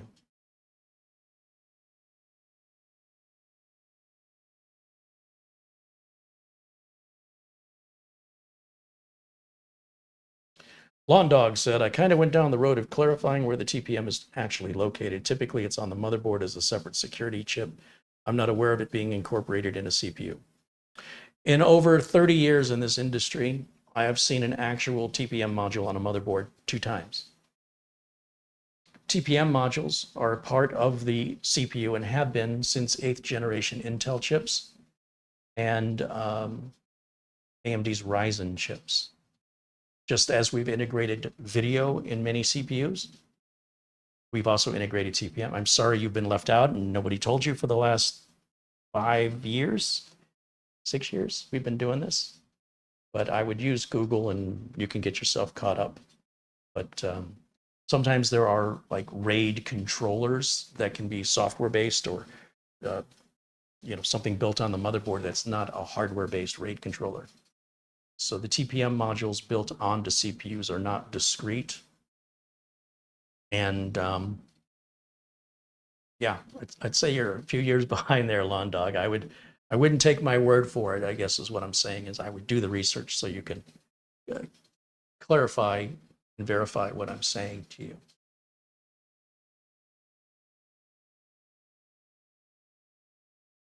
Wayne said, I heard rumors that Windows 10 will not update to the latest 22H in October. I don't think Microsoft is releasing any more big updates for Windows 10. I think they made an announcement about that 6 months ago.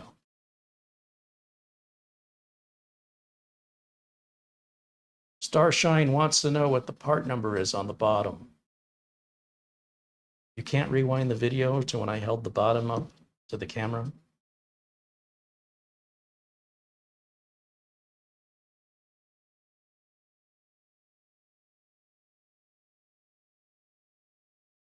Jim KJ3N said you can still find motherboards with TPM headers on them. Oh yeah, for sure. I have seen, I can't count the number of TPM headers I've seen. They're always empty. Every build you've ever seen me do since, gosh, I don't know, probably for the last 10 years has a TPM header on it. We just don't use it. Like I said, I've only actually seen a TPM module twice in my life.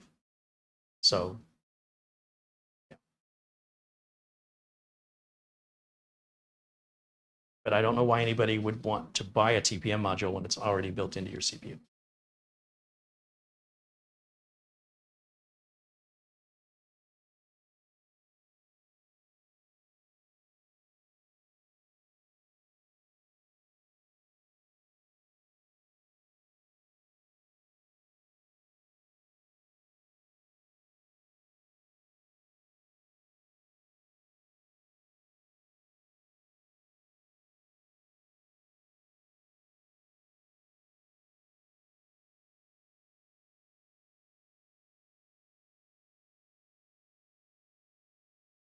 Greg M said this CPU was used on an Apple MacBook Air 2020 at one point.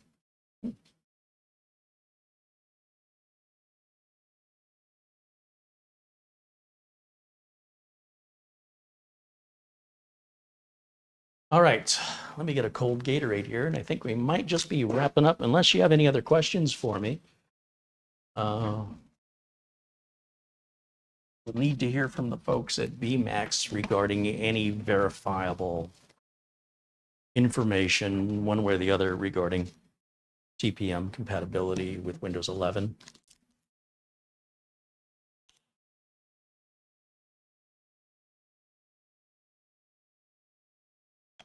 For some reason, I have frozen up here.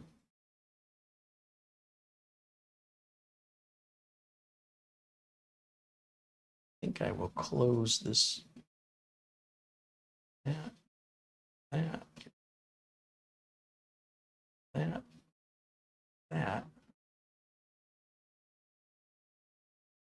I see. Like, where's the YouTube window? All right, let's go here, there. See if it loads this time. Just getting a circle. Well,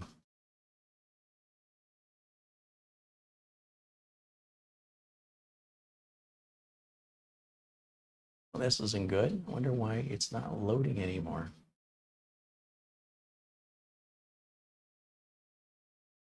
I'm going to reboot my tablet.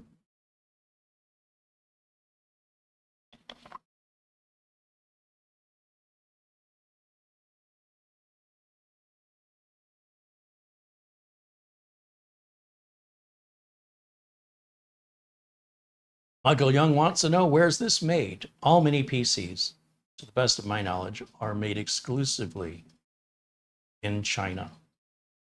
I'm not aware of any mini PC made elsewhere.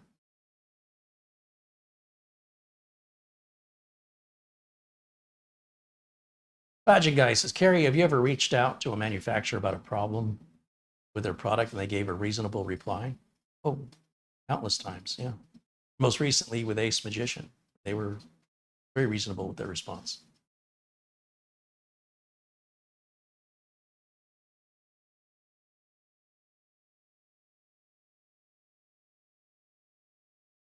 Steve Chappelle says, Carey, I'd like to see more networking devices in future streams. Like what? What do you mean by networking? What's a networking device? Cameras, switches, routers, access points, mesh routers, network cards, Wi-Fi cards. Huh, this thing does not want to load. That is weird.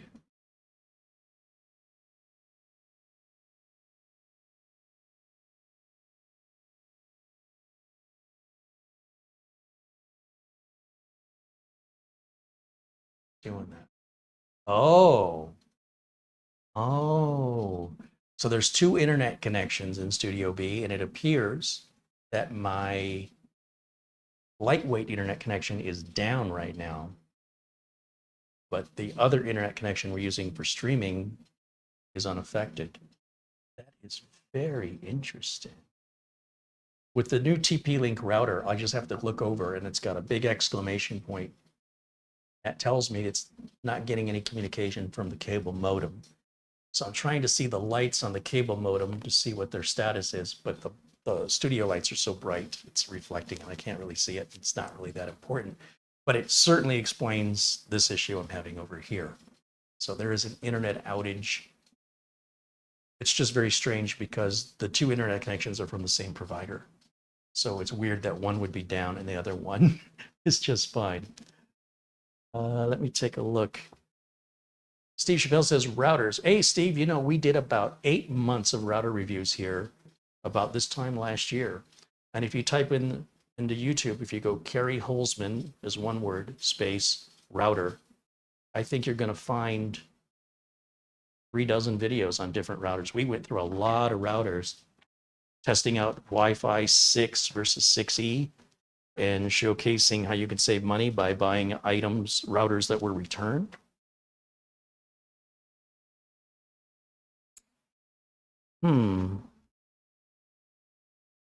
This is interesting because my cable modem looks like it's happy. So let's see. Unplug the cable modem. Get back in, see if it doesn't reset itself and get us back online on that secondary slower internet connection. Very strange. Very, very strange. Okay.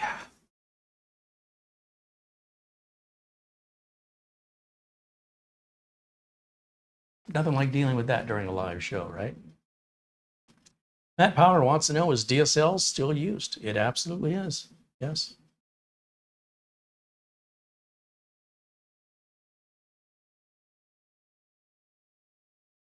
Michael Young said, do some mesh router reviews. Again, already been there, done that. If we go over here to asking me to make content I've already made is a little maddening for me, right? Because my thought is, if you didn't watch it the first time I made it, why should I be bothered? But if you take a look, let's go over to my screen share.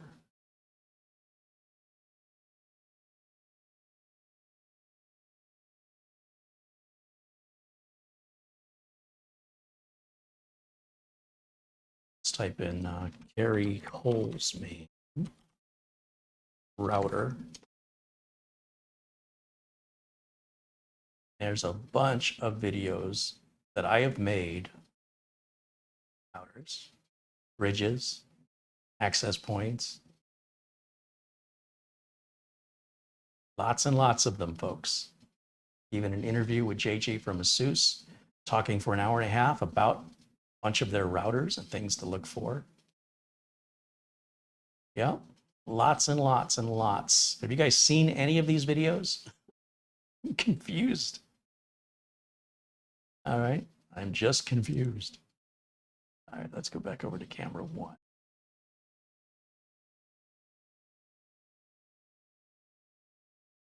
Keep wanting to look over here. Still have no connection over there.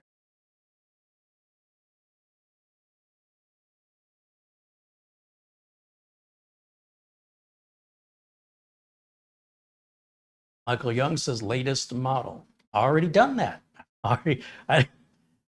Yeah. All right. So I'm just not going to acknowledge that person's questions anymore because I'm just repeating myself now. The Wi-Fi router I'm using here is a Wi-Fi 7 router. There's not even Wi-Fi 7 adapter cards out, so I don't know how you could want anything newer than that. But there you go.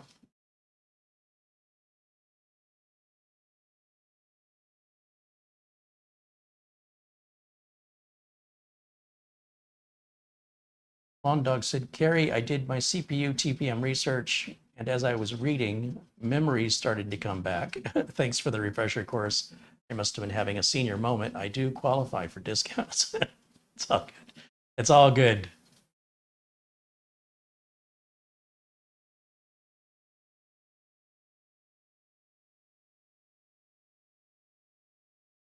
John Williams said, I really liked your live stream with JJ from ASUS. Thanks, John. I really enjoy talking with AJ. He's a bright guy.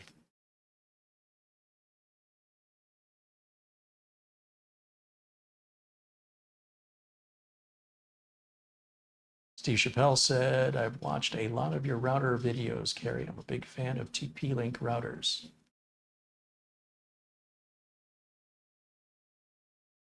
Well, I don't think there's any new TP-Link routers we haven't reviewed.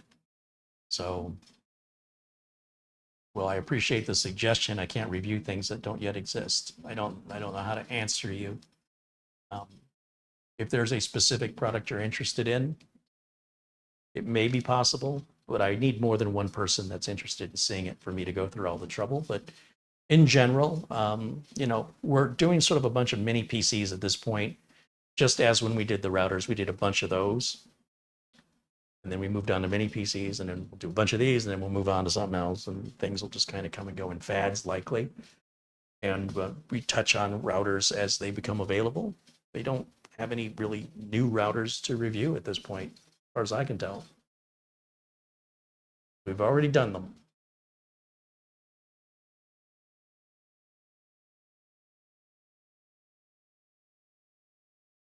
Gary Tatum said, my brother just bought a TP-Link router yesterday and it works great. Scott says, got an ASUS. Daniel Emberley says, ever look at Synology's replication and snapshots? Yes, I'm familiar with them. I do not use them.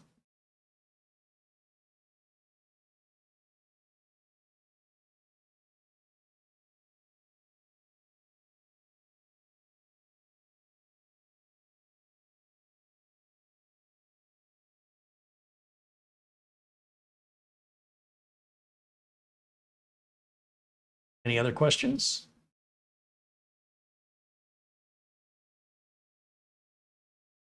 Michael Young says, combo gateways. I don't recommend combo gateways, so I don't review them. Strongly advise people stay away from them. I certainly don't want to mix that message by reviewing products I don't recommend. Like I said, if I had known that this wasn't Windows 11 compatible, I would not have reviewed it. I would rather not review a product if I think it's going to be something I don't approve of, something I would not recommend to a real customer in my real business. So if it can't pass that litmus test, I generally don't want to make the review if I already know it's going to be negative. In this case, I didn't know. It certainly cautions me with any dealings with any company that does this. So again, it could be just a mistake. I don't want to get too conclusive about it. But the fact that we're even here to begin with in this situation, that's a pretty tough pill to swallow. These companies should know better. Mistakes like this shouldn't be possible if it's a mistake. Otherwise, it's intentional. And, you know, like I said, if I would have known that going into it, when they offered to send it, I would have said, keep it.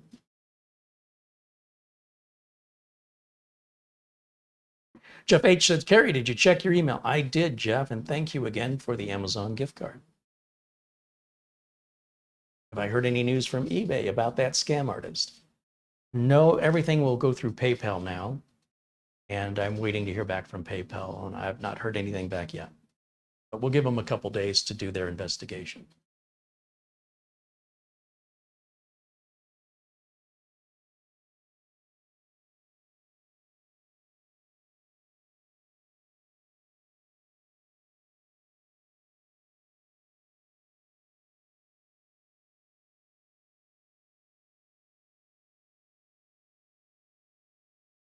Thomas Mac T says, did you give away the NAS unit already? That unit is not being, what makes you think that unit was going to be given away? You know something I don't? I'm confused.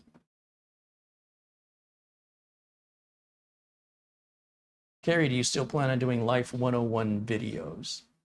It may be the type of video I make when I don't have any more technical work or I don't have as much technical work to do, so I can study or talk more about perspectives and attitudes about philosophy and life and how we approach challenges, obstacles, and how the role of your attitude plays a big part in whether or not you're a happy or sad person.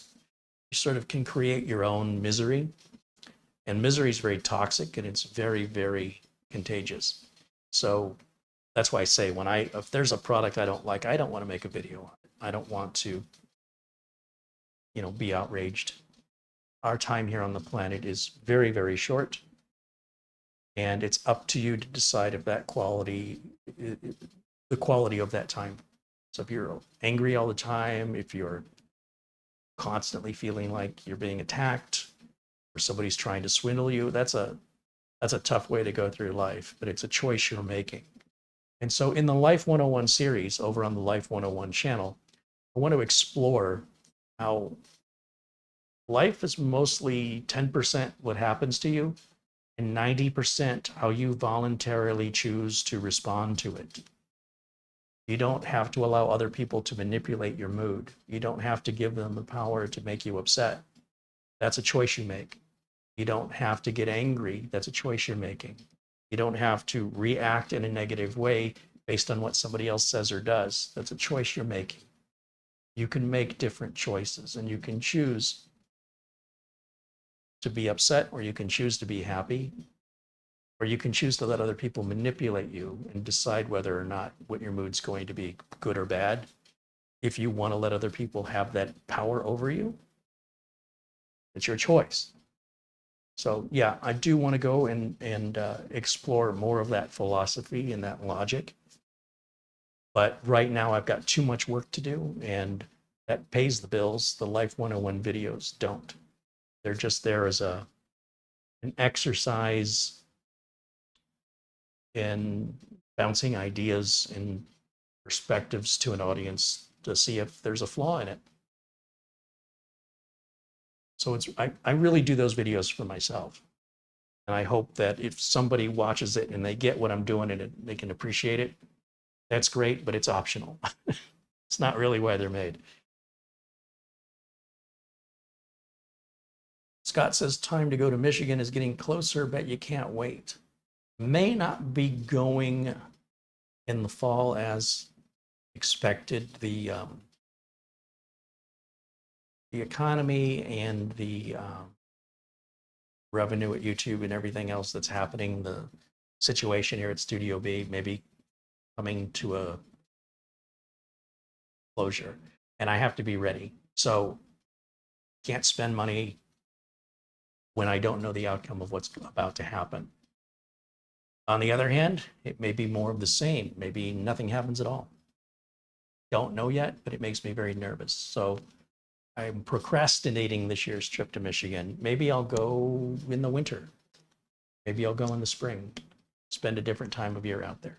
But for right now, I am postponing it. Rip City Raider's been a member now for 5 months. He says, nice show as always, Carey. Keep up the great work. Thank you, Rip City Raider.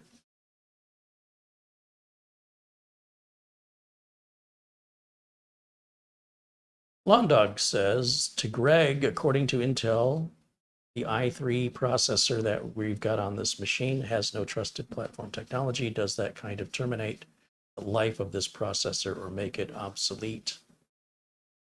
So this is a thing that gets under my skin. And if you've been watching this channel, and I know you have, Lawn Dog, you know I get so frustrated when people are so closed-minded that they can't think of anybody else's use case scenarios or needs other than themselves. It's so frustrating to me. It's the world of enthusiasts and hobbyists that exists here on the internet that drives me mad. There are plenty of use case scenarios for Windows alternative operating systems that don't require or have any use for a TPM module. Whether you want to set up a device as something like a Raspberry Pi, or you want to set up your own NAS, or you want to set up your own Linux-based OS, there's lots and lots and lots and lots of reasons for having a machine with no TPM.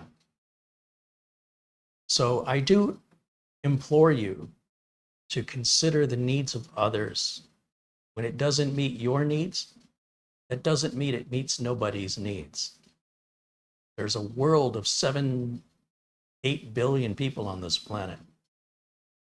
And to think just because you can't see a purpose for it, that the other billions of people and populations also would conclude the same thing, is really not doing yourself any favors. You know the expression, walk a mile in somebody else's shoes. There's a world outside of Windows.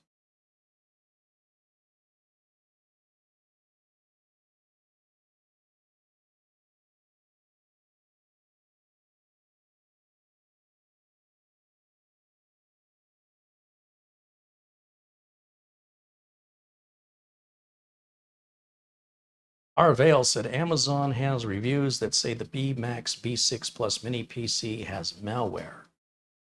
I haven't seen any evidence of that. It is interesting how people choose to read and trust reviews from people they don't know. Those reviews could be 100% fake. Those reviews could be written by a competitor of Bmax. Why do you trust what you're reading is real? Is it coming from a reviewer who you follow?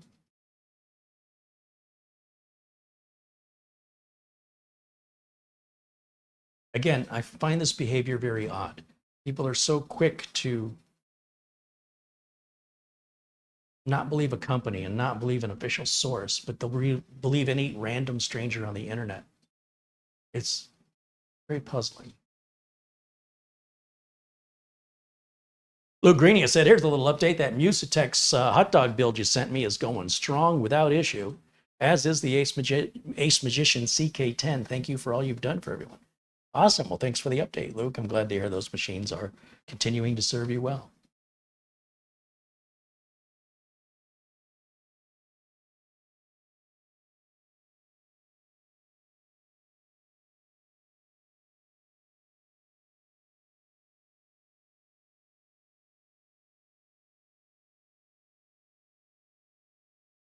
Now, if we look at addressing any malware, I mean, that's an easy enough thing. I can go over to the HDMI input over here, and we can download Malwarebytes. Let me go full screen over here. And let's see if Malwarebytes finds anything. I don't see any telltale signs of malware being on the machine, but it's something very easy to check. You have to also bear in mind that the system images that a system integrator uses often get updated. And so they may have had some tainted image that was used for some time before it was corrected, but it would seem unlikely that that would continue unabated. So we'll go ahead and download the free version of Malwarebytes here. And then just go ahead and install it because it is free. And we can put this issue to bed one way or the other. We'll know for sure.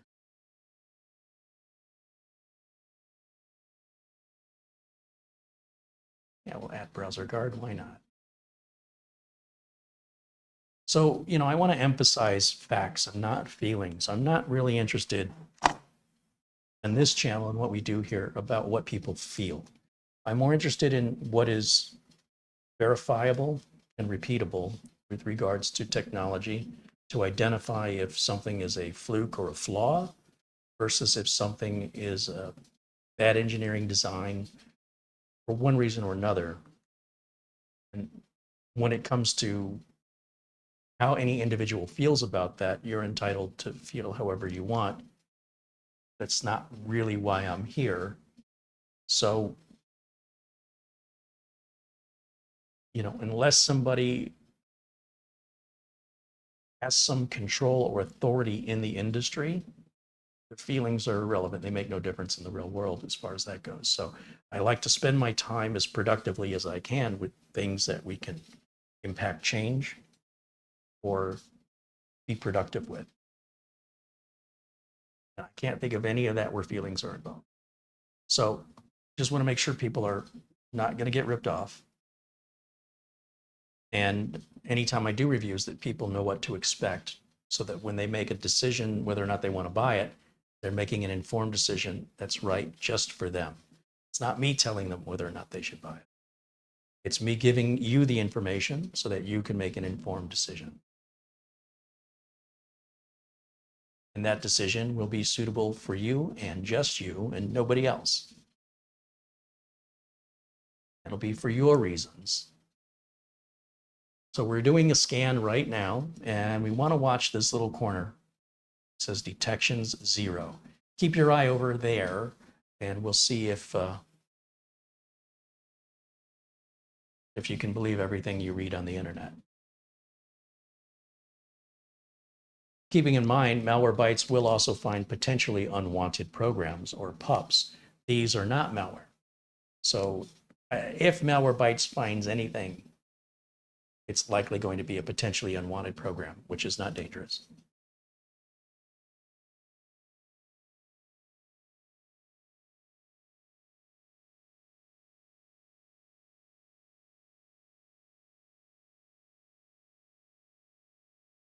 Matt Power says, did you hear Jay's 2 cents boycotted Ace? Yeah, I don't care.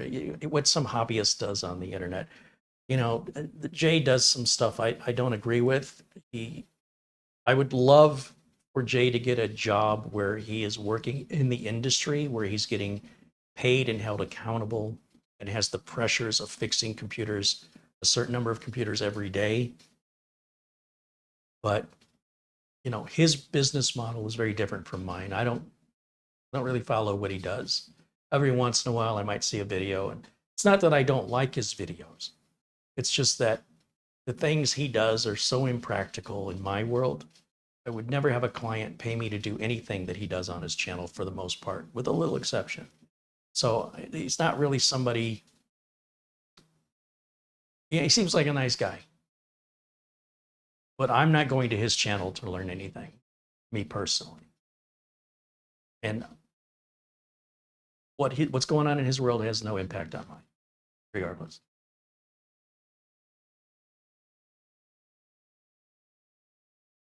Okay, this comes up with 0, nothing found. Everything is clean. So there you go. You want to believe what you just saw? Or do you want to believe what somebody on the internet, some rando, left some comment on Amazon? Your choice.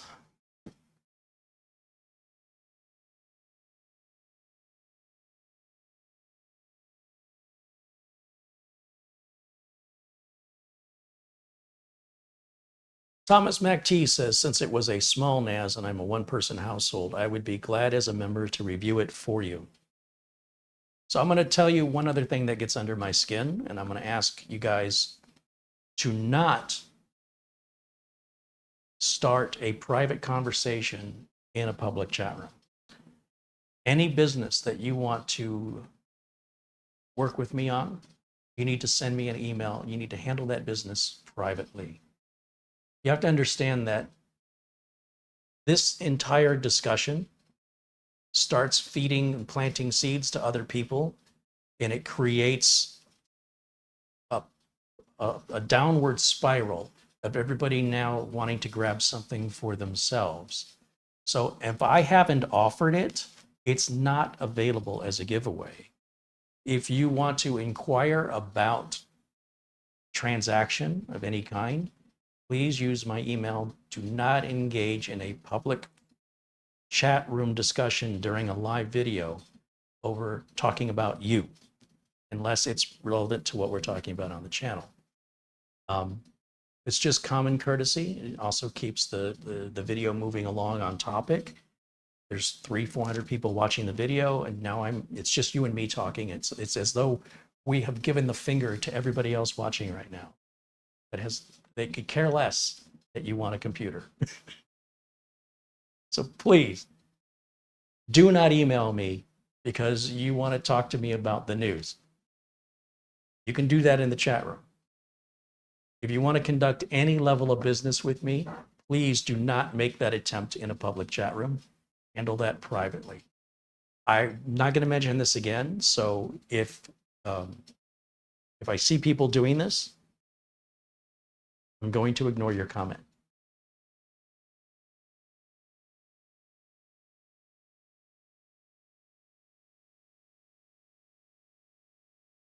Jeff Jankowitz said, I'd like to see if the Bmax can run recall box for my grandson. I have no idea what that is. And I would recommend, if you're curious, you could order one of these on Amazon, test it out yourself. And if it doesn't work for you, you can send it back to Amazon. You have a 30-day free return policy from Amazon, and you don't even have to have a reason. And then let us know.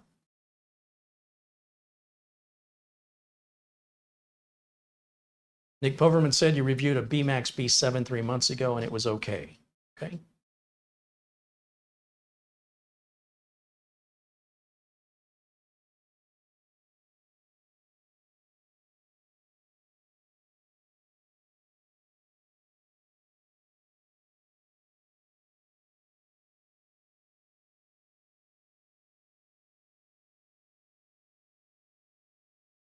Lawn Dog says, Carey, I should let you know I'm eating my creation of nacho cheese corn chips with extra cheese topped with scorpion pepper powder and other toppings.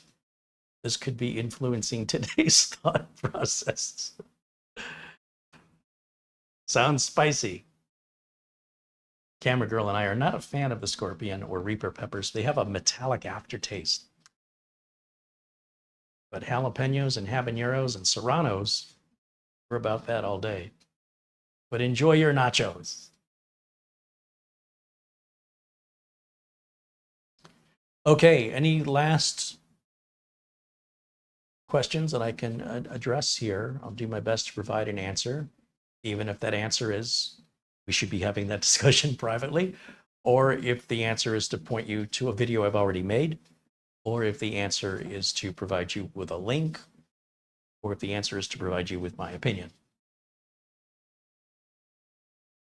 Dustin said he made one of the famous Holzman gaming pizzas a couple days ago. Those are good. If I don't say so myself, those are good.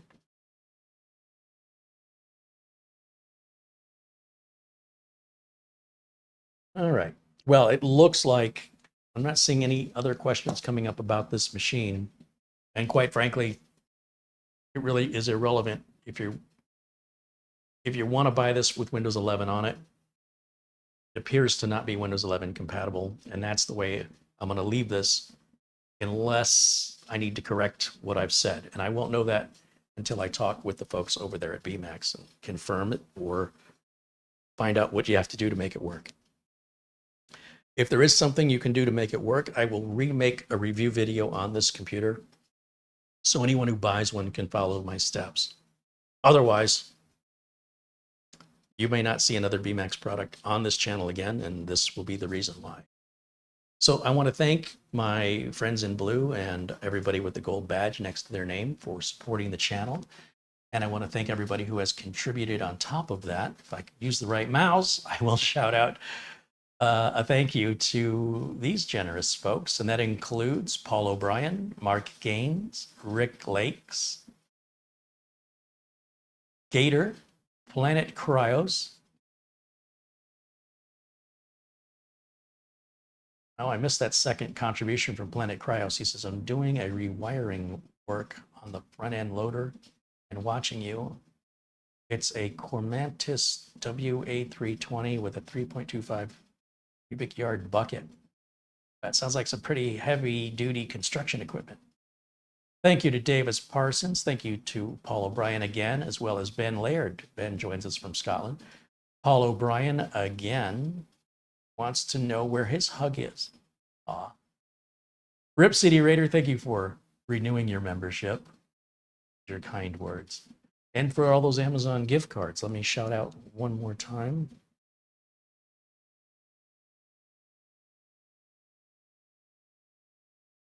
A shout out and a thank you to our good friend Buster Peter Lakecock. Thank you for your continued extreme generosity. Thank you to Sarge Tech for your Amazon gift card, as well as Kelly Stewart, Bull142, and Jeff H. And thank you to Luke Greenia for your PayPal contribution. And thank you to Marvin Jameson for his very generous Amazon gift card. Gary Tatum contributes 20 bucks in Super Chat and says, well, don't leave me out. Thank you, Gary. All right.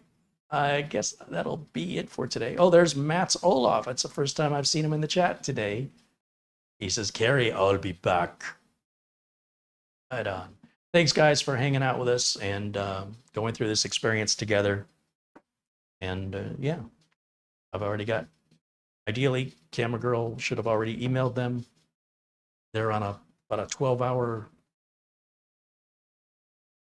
time difference from us, so they're probably sleeping right now. I won't expect to get a response till tomorrow. Tomorrow, speaking of which, Friday. I always do a live show every single Friday at 1 o'clock Pacific time. I am either going to do an Ace Magician mini PC or best bang for the buck build. Why don't I know? I'm waiting on a motherboard. And if the motherboard shows up today or tomorrow before showtime, I'll do the best bang for the buck build.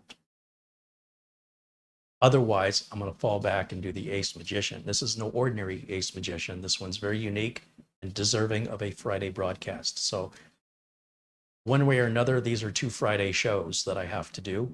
So whichever one I do tomorrow, I'll do the other one next Friday. So I hope you'll join us again, Friday, 1 o'clock Pacific time, every single Friday. If you've got a gold badge next to your name, I hope you'll join us on our members only live video. Those are for members only. It's a much smaller you know, a couple dozen people in the chat room. We get to hang out and relax. And if you want to talk about business to me and that's fine because that's a private video. All right. So the different rules apply for that reason. Thank you again for watching. Thank you for all your support and your kindness. I will see you all tomorrow, 1 p.m. Pacific time. Until next time, bye for now.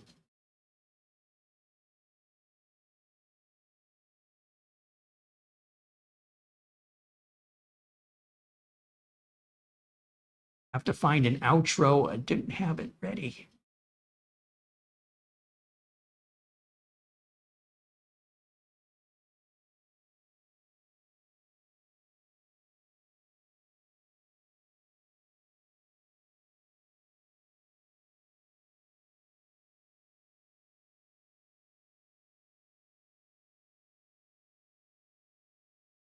Okay. Bye for now.